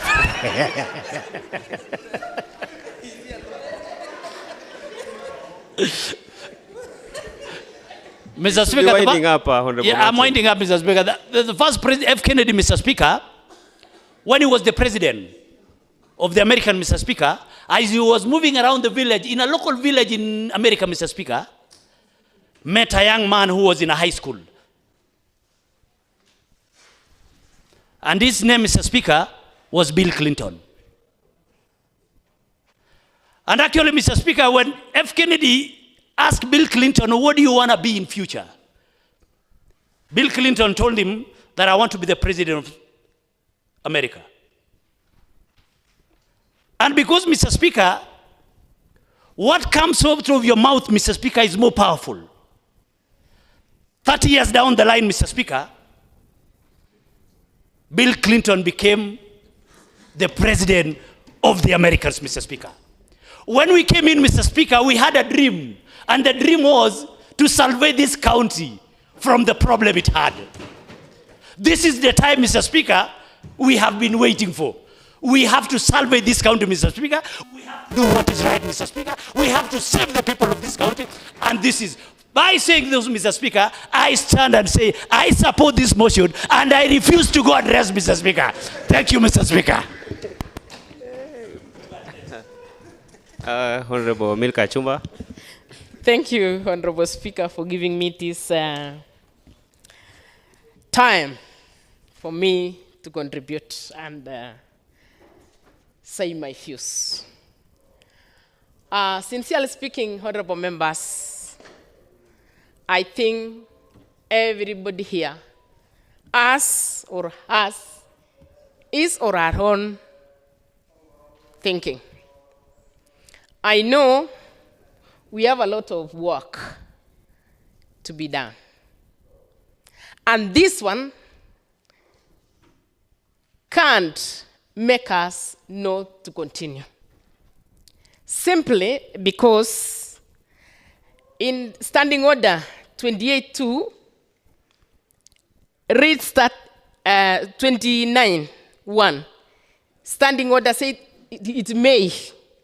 That may allows us to go for recess or not.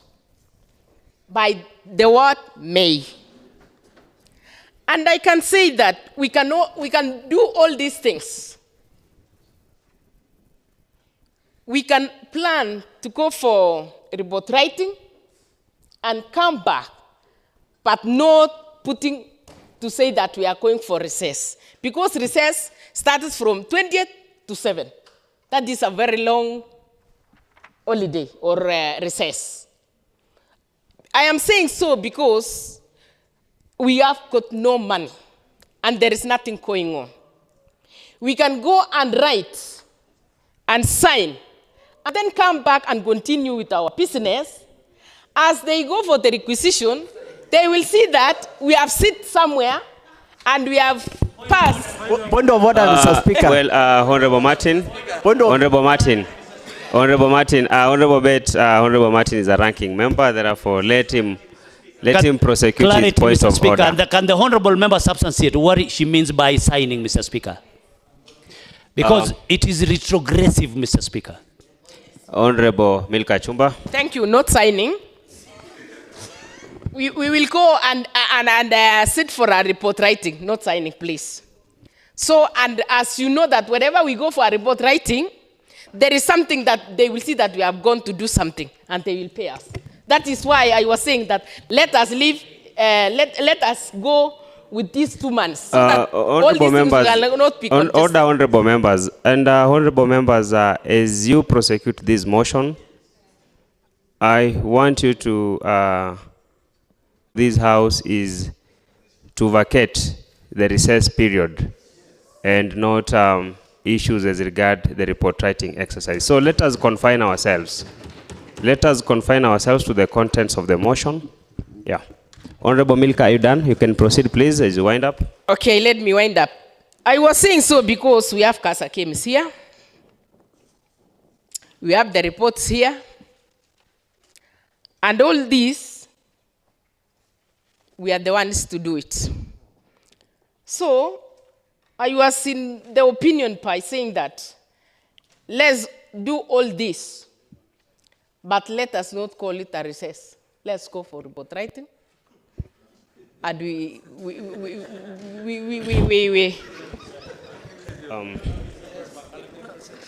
there is no report writing, please, that means I have rejected this motion from Honorable Kaptel Kamoyo. That is to say, I can't agree with this. Yeah. Well, thank you, Honorable Milka. Honorable member from Chepteroi.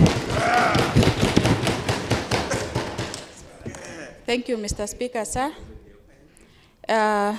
Allow me to support this motion on alteration of County Assembly or calendar. One, Mr. Speaker, is that there are some factors that has been mentioned by Honorable Bet to be put into consideration. And one of them is public participation. Public participation is an important component of the process of budgeting, and we have to take it as serious as possible as honorable members of this House. And I'm urging honorable members that we support this motion in totality, and judging by the mood of the House, Mr. Speaker, please put the question. Honorable Ezra, and then Honorable member from Songo Soba. Thank you so much, Honorable Speaker, for giving me this chance to contribute to this motion by Honorable Bet. And Honorable Speaker, allow me to quote a book in the Bible. That's in the book of Ecclesiastes, chapter 3, verse 1, going forward. It reads, "To everything there is a season, a time for every purpose under heaven, a time to be born and a time to die, a time to plant, and a time to pluck what has been planted. A time to kill, and a time to heal. A time to break down, and a time to build up. A time to weep, and a time to laugh. A time to mourn, and a time to dance.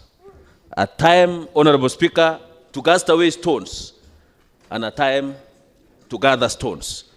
A time to embrace, and a time to refrain from embracing. A time to gain, and a time to lose. It goes on, Honorable Speaker. A time to keep silence, and a time to speak. I support this motion, Honorable Speaker.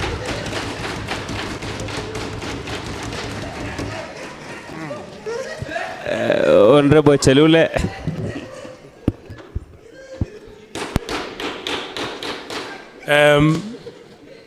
Mr. Speaker, sir. Order, honorable members. Honorable member from Nandi Hills. Consult in low tones, please. Honorable members. Mr. Speaker, sir. Let honorable member from Songo Soba be heard in silence. Mr. Speaker, sir. I am in total support of this motion. The reason being that the matters we are supposed to be discussing are a product of the retreat we had in Nakuru.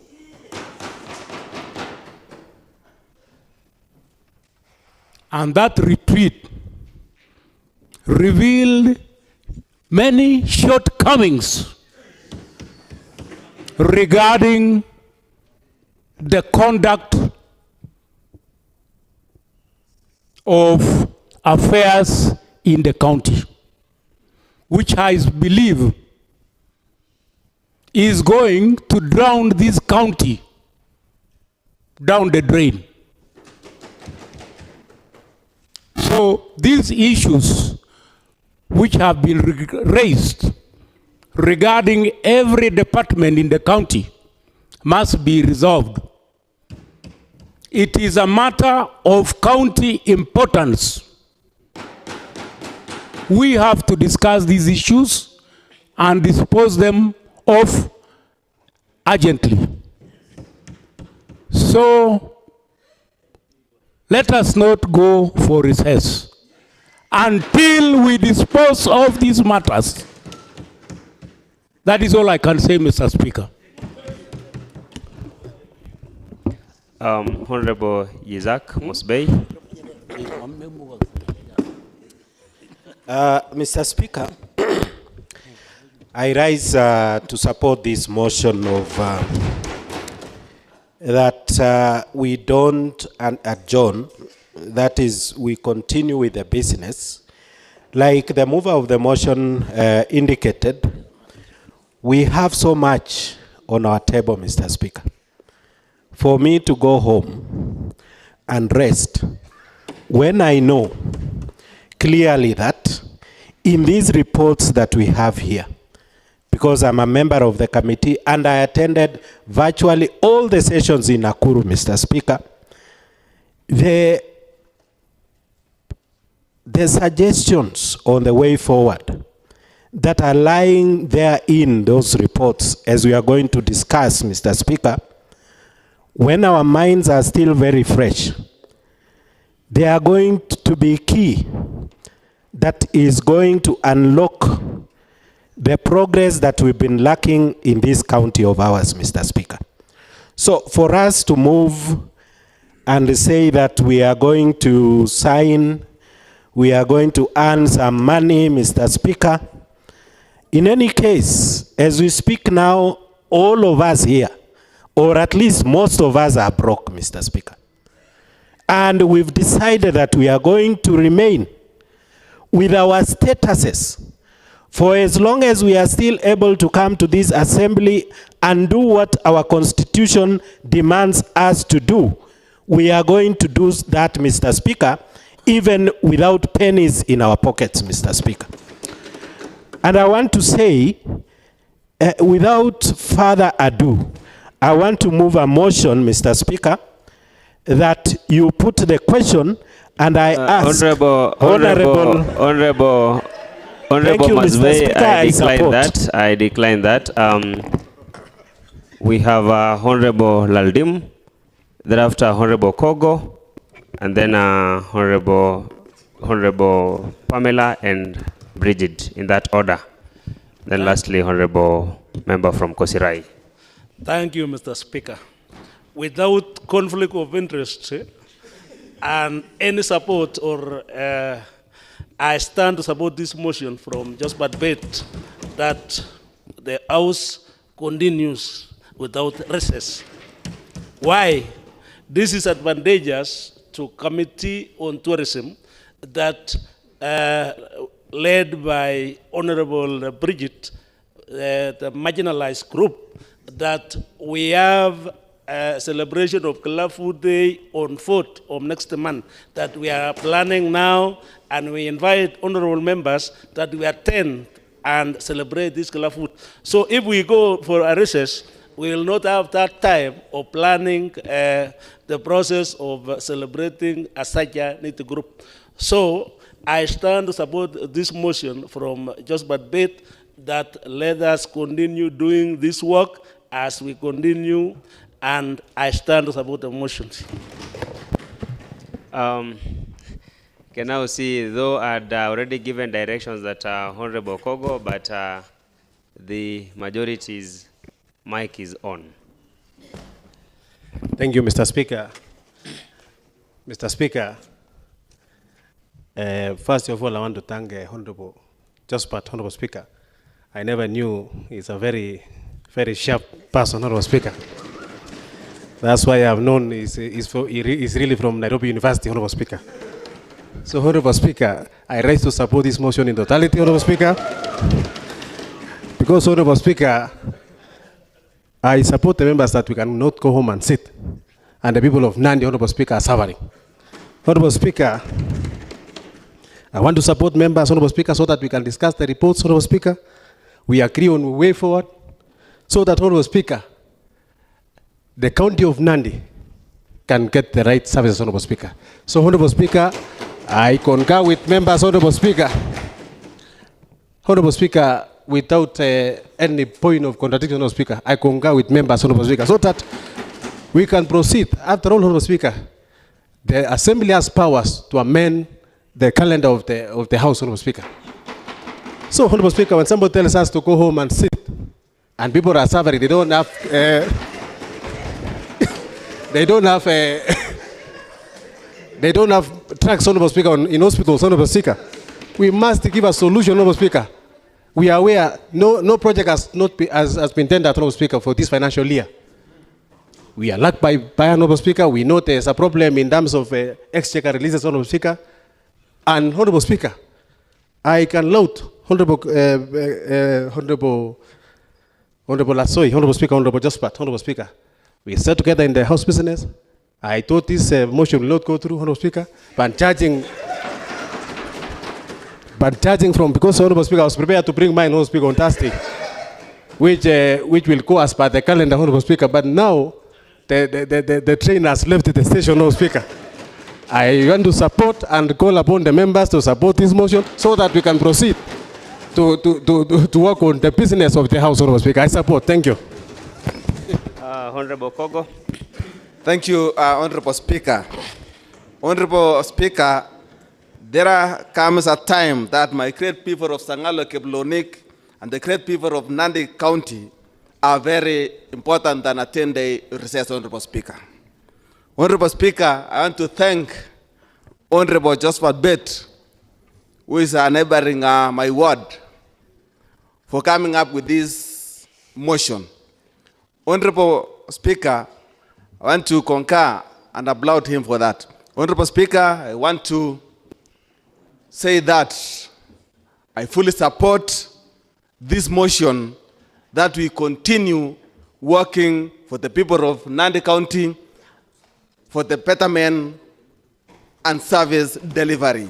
Honorable Speaker, I want to say that as I finalize, we are in hashtag development for this great Nandi and hashtag making Nandi County great again. I support the Honorable Speaker. Honorable Bridget, thereafter Honorable Pamela, and then Honorable Sarah in that order. Thank you, Mr. Speaker, for giving me this opportunity. I stand with my two beautiful club feet legs, and I support my brother, Josephat, for this motion. Honorable Speaker, we have a lot in report to tackle. And again, why should we go recess and my elected members, they don't have money? Especially when it's come to, we need to tackle about public service report, whereby when we tackle with this issue, it's a big enemy in this house, and we need to deal with it for you people to get ward development fund. Why should you go rest at home? Yes, we need to refuse and reject the word recess. Yes, we need to continue with the work. I support. Thank you. Honorable Pamela. Thank you so much, Mr. Speaker, for giving me this opportunity. I want to say thank you, Honorable Josephat Tarbey. You've done us proud. I want to support this motion by saying that, Mr. Speaker, we will not go to recess, yet we have nothing in our pockets. Our parents, our children are suffering at home. Every time we go for recess, we are expecting money that we can use to support their welfare. Mr. Speaker, I want to say, if we will be going to recess, we will not have time to make practice as we prepare for sports. Let us give time, Honorable Kevolwe. He has been doing great in tug of war. Last time, he was so disappointed. I think everyone knows what happened. So, I want to say I support this motion. Honorable member from Kosirai, Honorable Sarah, and then we can have a honorable member from Kabisaga, thereafter the chairperson, budget. Okay, thank you, Mr. Speaker, for giving me this chance also to say something. First and foremost, I stand to thank the motion mover. That one is Honorable Bet, my neighbor, and the House at large. So, for me, I stand to say that I was elected to represent the people of Kosirai, to tackle their issues, but not to go and rest. Yes, I had the choice to rest after teaching. But I saw that it was not the right time for me to sit and rest. I still have enough energy to serve the people of Kosirai and the people of Nandi. We started in Nakuru. We made an introduction. We went through everything. We are now in conclusion. Why should we now go back to activity 1? And we are in the last activity, which is conclusion. Let us support the motion. No recess. No going to sleep. We have to work. We are getting enough to tackle issues. There are big things that are coming ahead of us. Let us finish this as others are coming. We should not continue piling and piling and piling. So, Mr. Speaker, I think the House is ripe enough. You can put the question. Honorable Sarah, you are very selfish to your colleague, honorable members. Let the other honorable members also have the liberty to contribute to the motion before the House. Honorable Sum. Honorable Speaker, thank you for giving me this opportunity to contribute to this motion. I want to say I support this motion in totality. Honorable Speaker, learning from experience, currently, there is nowhere to rest back there at our wards. Why? Because there is no development going on. Because there is no service delivery to the people, to the Wananchi of Nandi. And we were elected, Honorable Speaker, to come and look for development for our people. So, Honorable Speaker, I'm not going for recess, and I urge honorable members not to go for that recess until we get developments in our wards.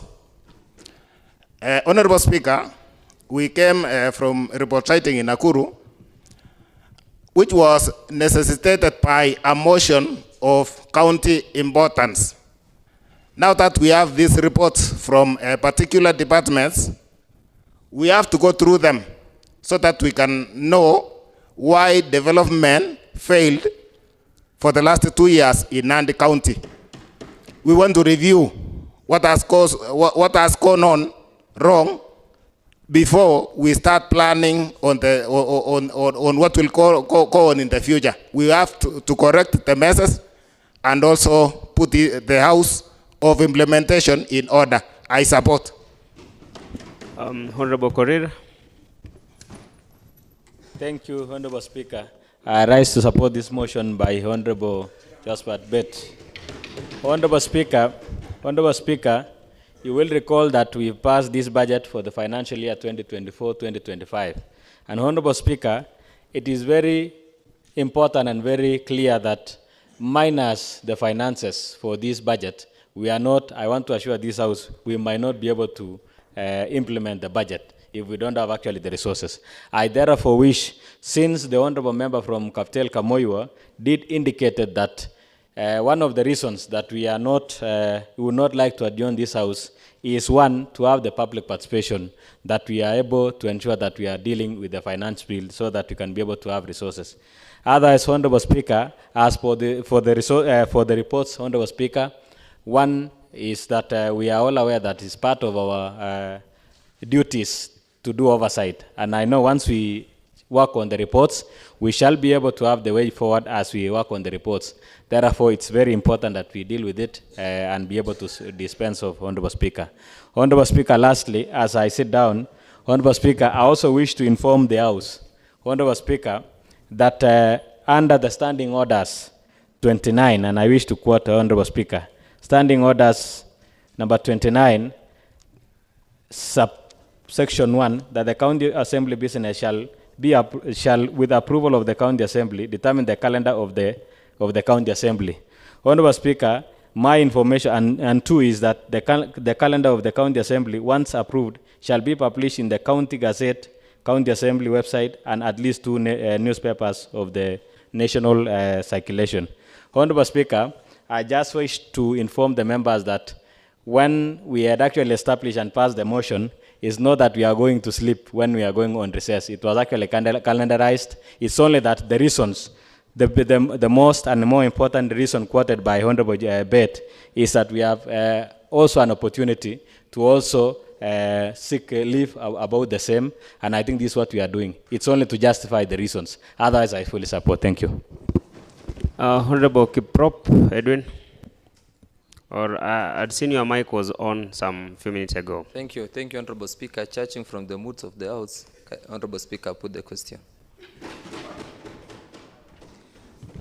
You failed to invite a seconder for that motion, and therefore I decline on that. Honorable Bet, will you?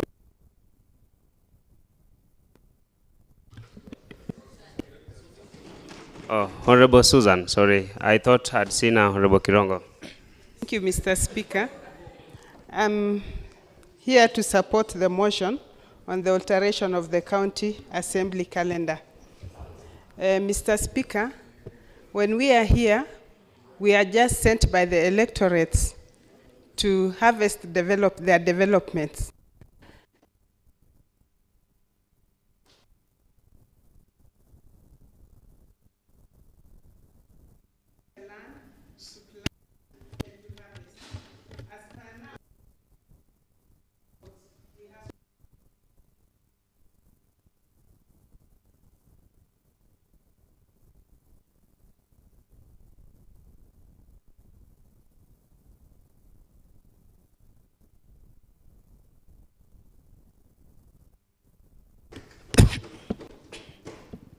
Honorable Kipruto, but before you, Honorable Kirongo, was your mic on?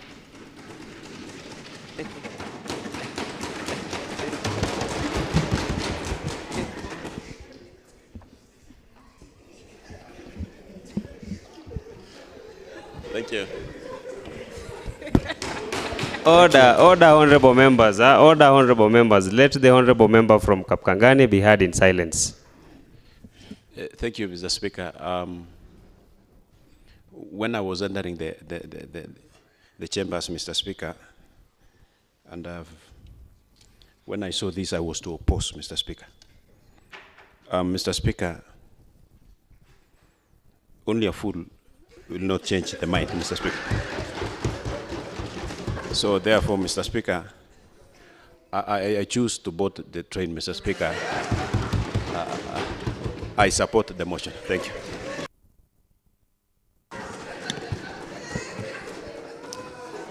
Speaker. Well, Honorable Balala, what is it?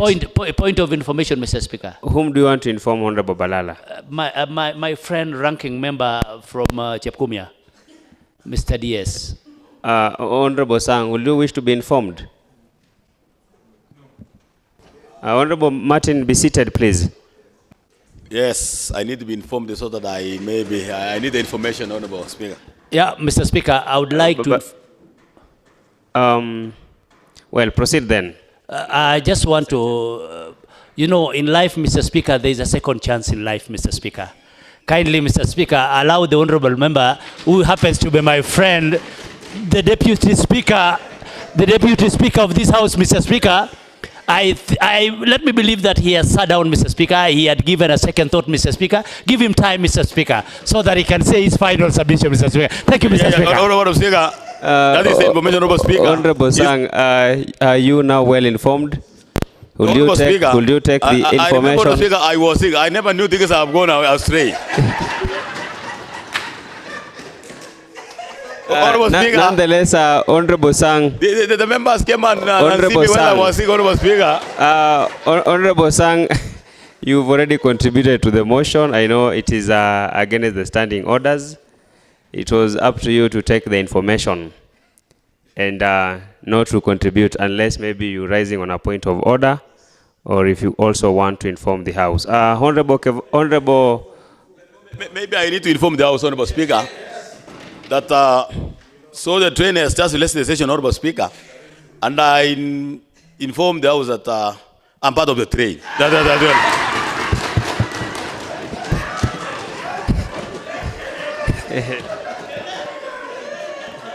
Order, honorable members. Order, honorable members. Honorable Kipruto, thereafter Honorable Minority Whip, and then we proceed to put the question. Thank you, Mr. Speaker. Thank you, Mr. Speaker, for giving me this opportunity so that I can also contribute and be part of this motion, Mr. Speaker. Because indeed, Mr. Speaker, I have nothing to go and tell the people of Chemundu Kamngetuny, Mr. Speaker. Yet they are the one who they sent me to this house, Mr. Speaker, so that I can represent them and do, because there is restriction, Mr. Speaker, that all of them cannot come to this house, Mr. Speaker, for legislation. And indeed, Mr. Speaker, it is time to conclude, Mr. Speaker, the work that we have been doing. So in this case, Mr. Speaker, there is no way I will go and rest, Mr. Speaker, while our people are really working, Mr. Speaker. I rather leave this thing of recess, Mr. Speaker, and continue working for the people that they send me to this house, Mr. Speaker. There is much that they are expecting of us, Mr. Speaker. There are a lot of things that it is pending, Mr. Speaker. So I urge honorable members, as from the church from the house, Mr. Speaker, it is a wake-up call, Mr. Speaker, that this time round, Mr. Speaker, we must work for the people that they choose to work with us, Mr. Speaker. So in this case, Mr. Speaker, I want to thank my neighbor, Honorable Pate, Mr. Speaker, for coming up with this motion, Mr. Speaker.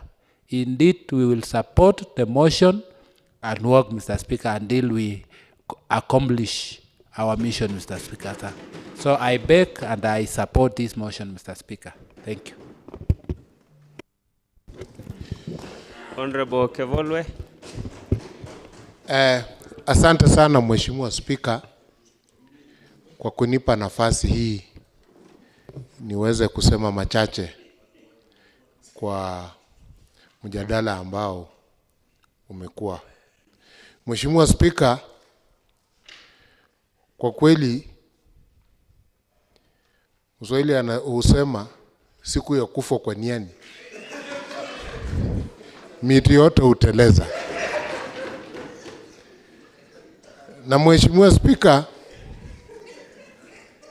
naweza sema tu ya kwamba Order, honorable members. The honorable member from Kiptuya is on his feet. Mheshimiwa Spika, naweza Let him be sema heard in silence, please, honorable members. Honorable Kevolwe, proceed. Mheshimiwa Spika, naweza sema tu ya kwamba ni yule mjinga ama yule ambaye hawezi kuelewa. Point of order, Mr. Speaker. What is your point of order, I've honorable? listened to... Honorable Kevolwe, be seated. I want to seek information. Under what standing order? Are you seeking information or are you raising a point of order? Information, Mr. Speaker. Honorable Kevolwe, would you wish to be informed by the honorable member? I'm seeking clarification, Mr. Speaker.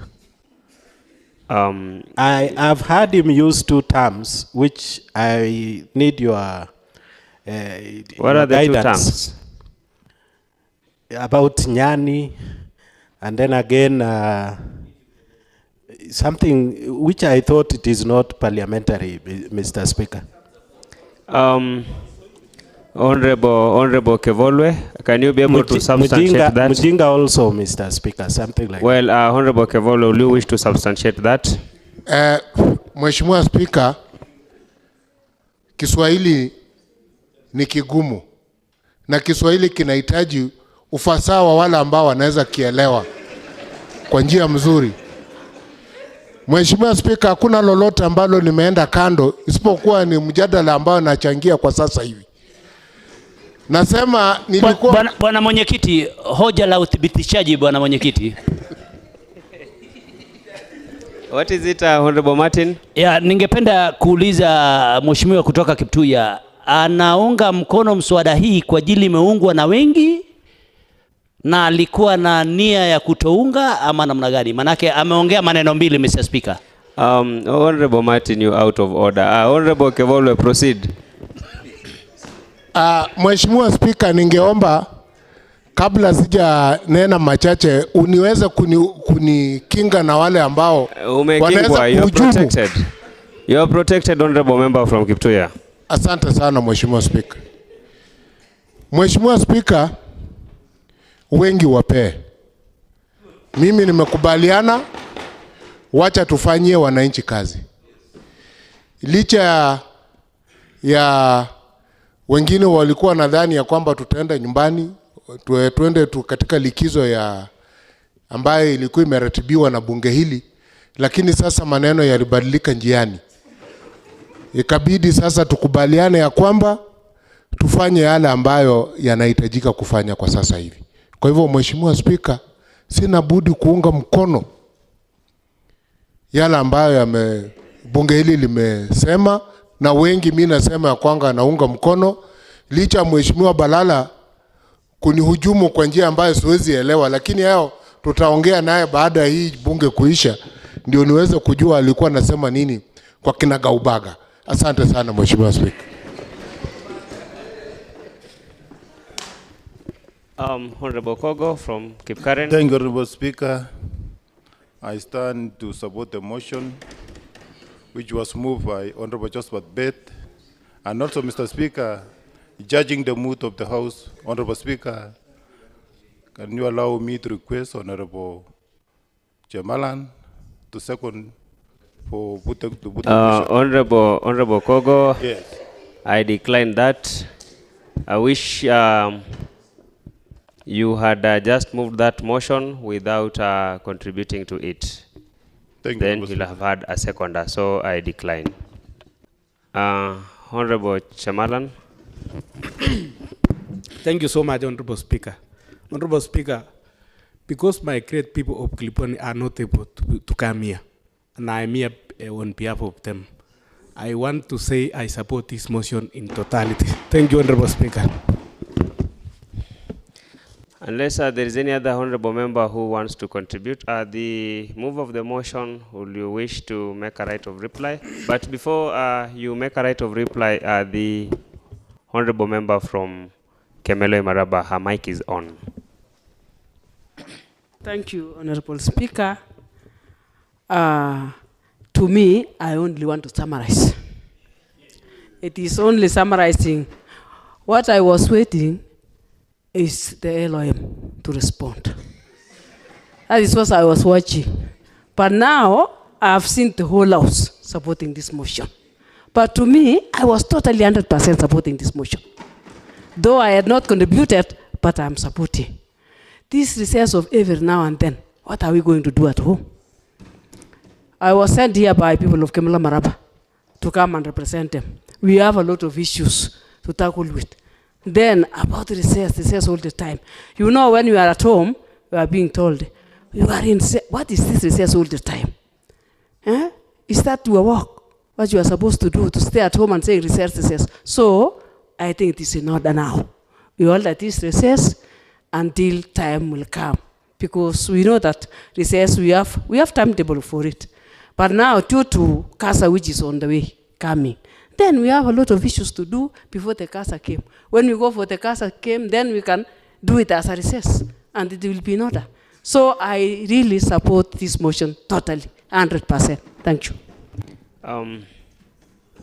Honorable Kiptoo Bet, you can now make a right of reply. Thank you, Honorable Speaker. I'm now the happiest man on earth for you members for supporting my motion. Honorable members, thank you very much. You have really supported it 99%. Although, I think we have co-opted some ranking members who were deviated from this very important motion, Honorable Speaker. Honorable Speaker, we say we won't go to rest while our people are suffering. Thank you, honorable members, for supporting this motion. We say we refuse to go on arrest because we have finance bill ahead. We say we refuse to go on arrest, Honorable Speaker, because we have CASA trainings, which we must represent our county and bring trophies to this Honorable House, Honorable Speaker. We refuse to rest, Honorable Speaker, because we have impassable roads. We cannot go arrest at home while the roads are impassable, Honorable Speaker. Honorable Speaker, I thank you, honorable members, for supporting this motion with zeal, energy, zest, like the police of Spain, Honorable Speaker. Honorable Speaker,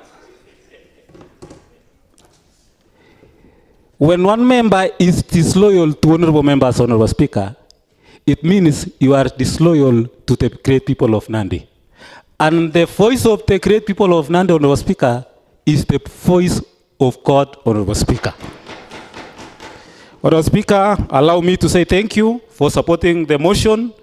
We are now free to do a very important work thoroughly, Honorable Speaker. This is not paid, but we want to do it because we were sent by the electorate, Honorable Speaker, to dispense on a very important matters. That is, even we all understand that the county staff are currently at home, and we are awaiting for the Public Service Commission report to be handed over to this Honorable Speaker, so that we will analyze, because we are on the ground. The staff are asking us, where are you? So we want now to wait for that report.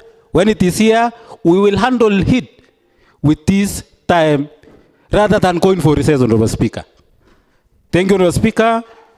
I personally am humble on behalf of the great people of Kaptel Kamoywa, on behalf of the great people of Talai who foresee tomorrow, Honorable Speaker. I say thank you.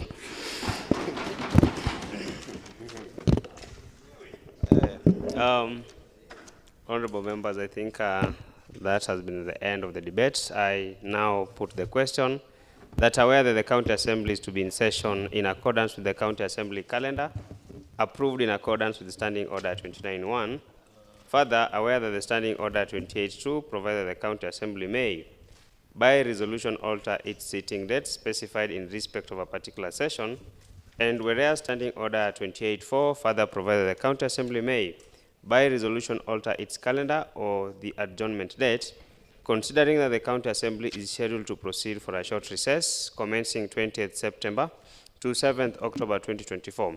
Further, considering that there are pending committee reports on the status of the implementation of the project's Public Participation Finance Bill 2024, which will take place on 24th September 2024, as well as other bills pending consideration by the House.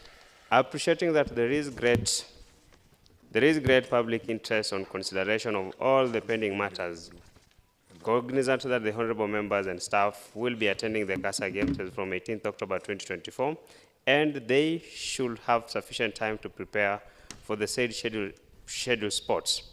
Further, cognizant that in light of paramount public interest attached to the pending matters for consideration by the committee and the House, therefore, this House resolves to alter its calendar by vacating the short recess, which was to commence on the 20th September and end on 7th October 2024, and continue its regular session to 16th October 2024, and thereafter embark on recess from 17th October to 11th November 2024. Will as many as of similar opinion say ayes? Aye. And will as many as of contrary opinion say nay? Ayes have it.